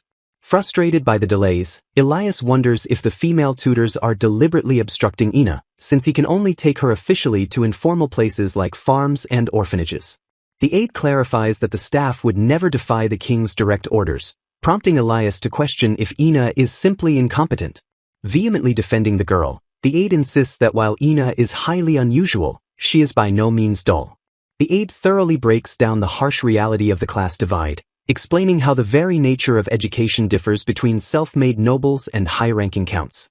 Elias suddenly realizes that every woman in his orbit, including the maid brushing his hair, outranks the lower-born Ina, fueling their deep resentment. The prince finally understands that Ina's total lack of refined training was the exact reason her speech and etiquette felt so refreshingly novel to him. Shattering his optimism, The aide notes the near-impossible task of making Ina catch up to the 15 years of rigorous, advanced education possessed by a duke's daughter like Wilhelmina. Panic sets in as Elias remembers his father's grim warning that if Ina fails to qualify as a royal consort, utter ruin will befall him. Steeling his resolve, Elias vows to force the court's acknowledgement by any means necessary since he already took Ina's hand. Pivoting his strategy, Elias demands the latest intelligence regarding his former fiancée, Wilhelmina. The aide drops a massive bombshell, revealing that Wilhelmina's husband, Alexei Peltola, has suddenly resigned from the National Research Institute despite his decorated competence. Baffled by this reckless move, Elias interrogates his aide, who admits the exact reason for the sudden resignation remains completely unclear. The aide speculates that severe harassment from Alexei's superiors might have triggered the exit, leaving his future employment entirely uncertain. Smelling blood in the water, Elias listens intently as the aide reports the unemployed couple has been frantically meeting with capital bankers and merchants. A smug grin creeps across Elias's face as he falsely concludes Wilhelmina has plummeted into financial ruin, setting the stage for his heroic intervention. Crafting his perfect scheme, Elias decides to re-employ Wilhelmina as Ina's etiquette tutor, framing his selfish manipulation as an act of magnificent royal mercy. Drunk on his own perceived brilliance, Elias barks a command at his servant to immediately summon Wilhelmina back to the palace. Elias proudly declares he will grant the struggling woman the supreme honor of assisting his royal duties once again. Sometime later, a royal messenger arrives at the Peltola household, grandly announcing that the wise crown prince Elias extends a merciful hand to save them from impending distress. The messenger loudly dictates that Wilhelmina shall be appointed as the crown prince's personal secretary, prompting a furious Alexei to immediately refuse. Instantly shattering the royal delusion, Alexei glares at the messenger and coldly clarifies that he was never dismissed from the institute but willingly resigned. Alexei firmly rejects the envoy's suspicious offer, declaring their livelihood is entirely secure and they require absolutely zero aid from His Highness. Refusing to easily back down, the furious envoy yells that rejecting the crown prince's direct benevolence is an unforgivable insult. Alexei expertly tears apart their flimsy logic, pointing out that seizing his wife instead of hiring him as an engineer completely contradicts their claim of offering support. Wilhelmina realizes the entire offer is merely a desperate pretense, knowing His Highness's royal standing is rapidly deteriorating and he completely lacks the actual power to force this demand. Standing her ground with absolute unwavering resolve, Wilhelmina sharply repeats her refusal, leaving the sputtering envoy in pure shock. Attempting to brutally intimidate her, the envoy reminds her of her former high standing as a duke's daughter and threatens that this summons carries the crushing weight of an imperial command. Exposing his blatant hypocrisy, she sharply mocks him for claiming to extend a helping hand only to violently resort to forceful commands when smoothly rejected. Flipping his own words entirely against him, she proudly declares that as a loyal subject, she absolutely must refuse such an incredibly suspicious order. Catching him completely off guard, she smoothly shifts the intense focus and pointedly asks the stammering messenger to confirm his exact official role as a herald. Trapping him in a brilliant logical corner, she ruthlessly demands to know exactly what coat of arms she is supposed to proudly display when passing through the heavily guarded castle gates. She brutally dismantles his expectations by explaining that a crossed crest is specifically meant for disgraced families who have been entirely stripped of their noble arms. Gesturing to her glaringly empty estate, she coldly points out that having been brutally cast out without a single banner, she fundamentally lacks any carriage to display such an impossible crest. Mocking their glaring lack of foresight, she challenges if they actually expected her to haphazardly slap a newly prepared royal crest onto a cheap, hired cab. Thoroughly humiliated and losing his temper entirely, the frantic envoy aggressively shouts that a grand carriage should have been easily provided by her own side. She ruthlessly delivers another crushing blow, reminding him that she is merely a commoner and fiercely questioning when palace secretary positions magically opened up for women. Desperately scrambling for any valid excuse, the sweating envoy weakly stammers that His Highness is personally making a special exception just for her. Shutting down his pathetic lie completely, she fiercely demands a writ bearing the royal seals, declaring that such massive exceptions can only be legally authorized by His Majesty or the ruling parliament. Concluding her flawless counterattack, she coldly orders the defeated messenger to convey to His Highness that his ridiculous demand is utterly and legally impossible. Feigning innocent contemplation, She casually wonders aloud if His Majesty actually intended to insultingly employ her as a mere maid for Lady Matatoja. She swiftly boxes him in again, reminding the trembling herald that palace maids serving nobles are strictly required to be daughters of viscounts or higher. Delivering her ultimate impossible ultimatum, she demands a viscount's rank, a crested carriage, a massive estate, and palace-befitting luxury before she will even consider hearing His Highness's offer. Watching the utterly broken envoy scramble away, Alexei chuckles at the incredibly poor choice of messenger, while she suspects they simply had no one better to send. Analyzing the pathetic encounter, she notes how this incredibly clumsy and improvised scheme wildly contrasts the flawlessly brutal plan that previously destroyed their marriage. Alexei agrees entirely, utterly stunned that this sloppy, desperate attempt could possibly originate from the same mastermind who previously manipulated the powerful church. Unraveling the hidden truth, she deduces that His Highness either lost his brilliant advisor or simply lacked any time to formulate a proper, functional plan. She realizes the prince is likely suffocating under a massive workload and harsh retraining without her there to flawlessly manage his duties, driving his desperate, frantic attempt to call her back. Connecting the final pieces of the political puzzle, Alexei grasps that powerful allies like Yulim must be actively and swiftly distancing themselves from the crumbling crown prince. She firmly concludes that Lady Matatoja's glaring incompetence has completely ruined their social standing, entirely erasing the royal couple from high society. Despite the massive victory, Alexei admits her incredibly provoking words made him slightly anxious, even as she reveals the very real possibility of Prince Elias losing his royal title entirely. Exuding absolute, unshakable confidence, she reassures Alexei there is zero need for concern, proudly declaring the royal family can neither legally force them away nor boldly assassinate them in the open. Wilhelmina proudly commands Seni to bring out their hidden assets, gloating that their enemies foolishly believed they were completely destitute. Seni hauls out a massive, incredibly heavy sack that crashes loudly onto the wooden table. Alexei and Seni stare in absolute awe as a dazzling mountain of gold coins wildly spills out from the unsealed bag. Seizing the momentum, Wilhelmina boldly declares their immediate departure and announces they will completely abandon this house by tomorrow. Transitioning to a high-stakes business meeting, Crometti expresses immense intrigue over their newly established AEV Simple Mana Appraisal Office. Wilhelmina proudly reports that business is absolutely thriving thanks to his financing, noting that the appraisals remain completely free of charge. Crometti astutely deduces her true scheme, guessing she is secretly hunting for hidden mana holders among the commoners to recruit for mass production. Wilhelmina calmly confirms his incredibly sharp suspicion with a silent, unwavering gaze. She clarifies they haven't directly approached anyone yet, deciding it is still far too early to fully reveal their highly illegal operations. The powerful banker smirks in deep admiration, clearly impressed by her incredibly calculated and long-term vision. Pulling out a massive document, she reveals a comprehensive list detailing the names, ages, and mana capacities of 20,000 Southern Capital citizens.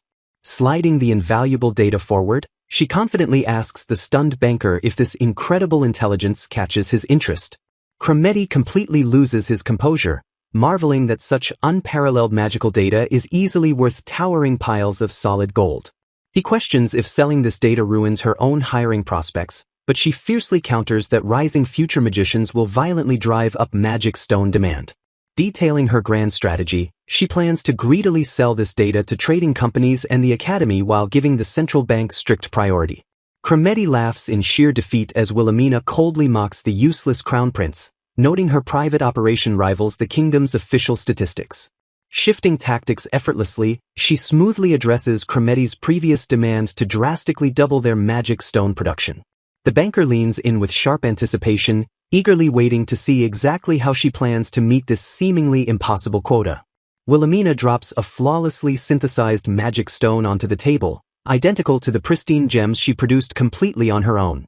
Acknowledging the extreme difficulty of flooding the market with identical large stones, she signals Seni to execute the next phase of her brilliant plan. Seni bursts into the room with explosive energy, loudly dragging an absolutely massive and heavily loaded cart behind her. Unveiling the payload, Wilhelmina proudly presents 25,000 scrap-grade magic stones for the absolutely stunned banker to process. Crometti violently recoils in sheer disbelief, completely failing to process the impossible magnitude of the towering magical hoard. Realizing the terrifying truth, he deduces that the free appraisal office secretly operated as a massive factory churning out 1,000 stones a day. Wilhelmina mercilessly calculates their immense value, noting that even tiny scrap stones easily fund an adventurer's hearty dinner and drinks. With 4,000 total carats sitting in front of him, the cunning noblewoman fiercely demands to know what price Crometti will assign her treasure.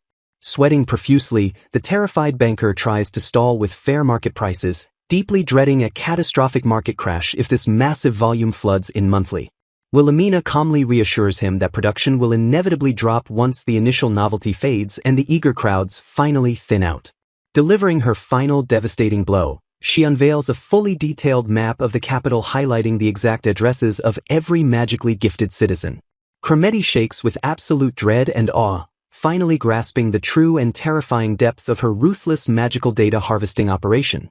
Analyzing the intricate spatial data, Lexi points out that the highest density of activity radiates outward from the shopping districts directly into the slums.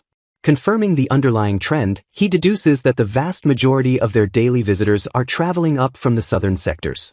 Striking while the iron is hot, Lexi unveils an aggressive expansion strategy to open new branch offices in every direction except the wealthy central districts. He boldly declares this rapid, multi-directional deployment as their immediate next move.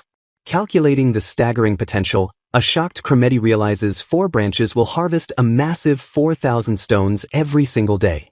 Tempering expectations, Lexi explains that while the bustling south will maintain its high yield, the less dense districts will eventually balance out closer to 3,000. Catching a subtle slip in phrasing, Crometti immediately zeroes in on Lexi's ominous mention of a next move. Pressing for deeper answers, Crometti asks what else is planned, prompting Lexi to smirk and assert that business requires thinking several steps ahead.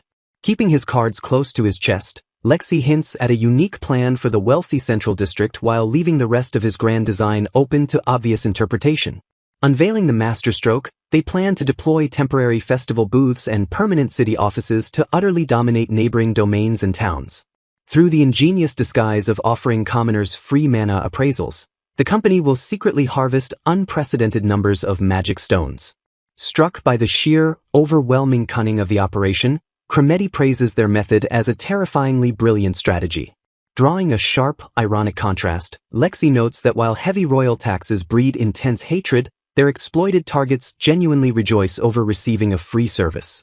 Scoffing at the very notion of mere charity, Lexi firmly grounds his logic in the reality that the service is only free because it yields massive profits. Reflecting on her past, Wilhelmina dismisses her old noble duty of charity, embracing this new, calculated reality where such naive concepts mean absolutely nothing. Shifting to immediate logistics, Crometti confirms the purchase of a large mansion near their current office so they can move in today. Accepting the keys and floor plans with immense satisfaction, Wilhelmina notes the old but spacious mansion is perfect for the staff they already have in mind. Asked about his ultimate endgame, Lexi reveals his terrifying ambition to build an atmospheric device that harvests magic stones directly from the air itself. Miles away in a quiet, sprawling estate, the loyal retainer Talvo steps forward to address his young master. Seeking his lord's immediate attention, the servant formally calls out to Lord Ulam. Requesting a sudden leave of absence, Talvo confirms Ulam's suspicion that he has been summoned by Ulam's estranged sister, Wilhelmina. Dropping a massive bombshell, Talvo clarifies that she hasn't just summoned him alone, but rather every single one of her former retainers. Stunned by the scale of the request, Ulam realizes his sister is recalling every maid and servant who was absorbed into his own household when he became an earl.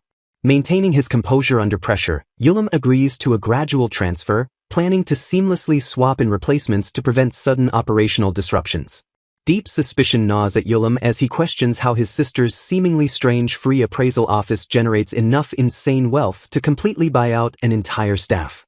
Meeting a stoic wall of silence, Ulam instantly deduces that Talvo's refusal to answer proves the retainer already knows the lucrative secret. Piecing the massive puzzle together, Ulam recalls recent rumors that his sister's former maids are already manning the reception desks of her new enterprise.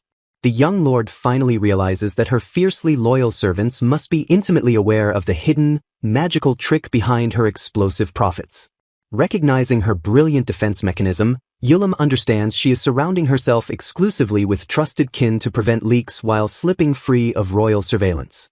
Despite acknowledging her flawless tactical genius, Yulim grimly worries that consolidating such raw power will inevitably draw even harsher, deadlier scrutiny from the crown. Questioning her abrupt and massive withdrawal of servants, Yulim wonders if his sister fears he might aggressively report her to their father. Acknowledging her sudden drop to commoner status, Yulim grants the servant absolute permission to speak freely without fearing presumption. The loyal servant smoothly explains that Wilhelmina's bold power play is actually her hidden way of repaying Yulim for protecting her old staff. A heavy realization hits Yulim as he understands that Wilhelmina, who always thrives in the eye of the storm, is sending him a dire warning.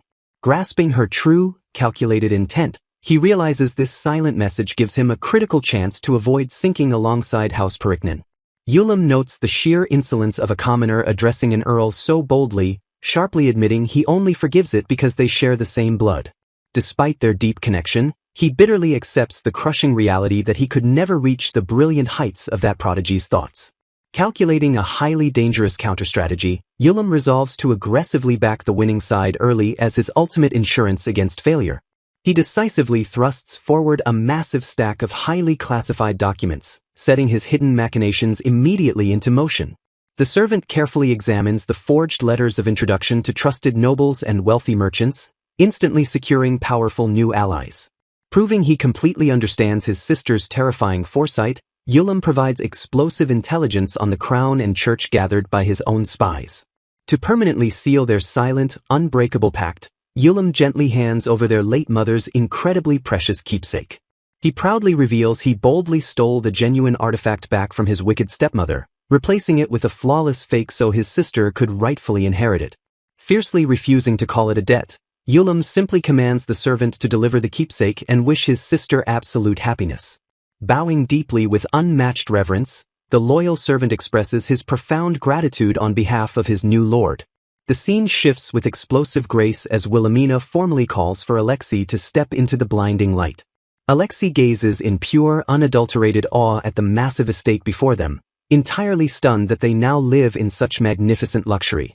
A grand, disciplined lineup of loyal servants bows in perfect unison, warmly welcoming their master and mistress to their breathtaking new home. Wilhelmina sincerely thanks the staff for eagerly returning to them, fully acknowledging the massive risk of serving a commoner household. Shattering her lingering doubts, the servants fiercely rejoice at the glorious chance to serve the powerful Peltola couple once again. Asserting her absolute authority, Wilhelmina officially appoints Talvo as the Grand Steward to heavily oversee the entire male staff. She swiftly promotes Hilka without a second thought, formally naming her the new head housekeeper of the massive, sprawling estate.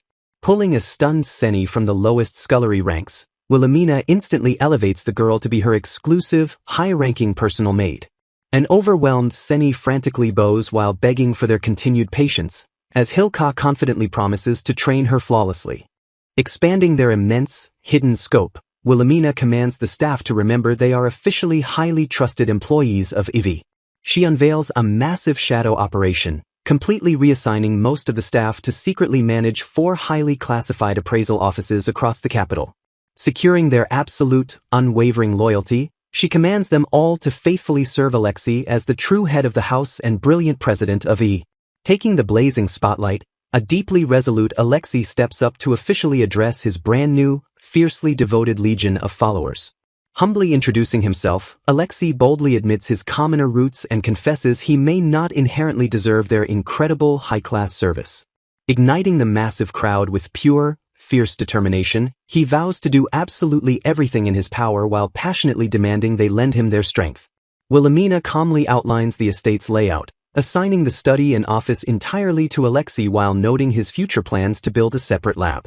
When a panicked Alexei asks about his personal quarters, she brutally denies him a room and casually repurposes the cigar room into a temporary workspace. She points out they will use the master bedroom, boldly demanding he accept sharing a single bed even if he remains too timid to embrace her. Later, Wilhelmina finally relaxes in a steaming bath, sighing in absolute relief as Seni attentively checks on her comfort. Seni gently points out her mistress's slight tan, prompting Wilhelmina to admit she has been running errands without a protective parasol. Pitying her roughened skin, the fiercely loyal maid steps up and loudly vows to personally handle all of Wilhelmina's beauty care moving forward. That night, Alexei awkwardly bids her goodnight and wishes her success, entirely missing the heavy romantic tension radiating from his new wife. Wilhelmina abruptly stops him in his tracks, asking him to share a drink before bluntly questioning why he refuses to embrace her. Deeply flustered by her bold advances, Alexei nervously calls her behavior improper while she playfully teases him with a scandalous offer to look. She completely abandons the subtle elegance of noble courtship, forcefully stating she must speak plainly so his dense mind catches the obvious hints. Leaning in closely, she praises his newfound physical confidence, though a blushing Alexei humbly insists it is solely because she dressed him so well. Piercing his fragile defenses, she correctly deduces that his soaring confidence in magical research completely vanishes when it comes to dealing with women. She shockingly asks if he is secretly insecure about a small manhood, brushing off the tension by claiming she has only ever seen her little brothers. A deeply humiliated Alexei violently denies the wild accusation, confessing that a series of cruel rejections during his school days left him utterly terrified of women. Realizing the past bullying stemmed from arrogant nobles tormenting a brilliant commoner, Wilhelmina boldly steps closer and offers to help him practice. Refusing to let old traumas define his potential, she firmly declares that dwelling on the painful past is utterly pointless and urges him to look forward. Softening her aggressively forward approach, she gently reaches out and suggests they start their romantic journey by simply holding hands while they sleep,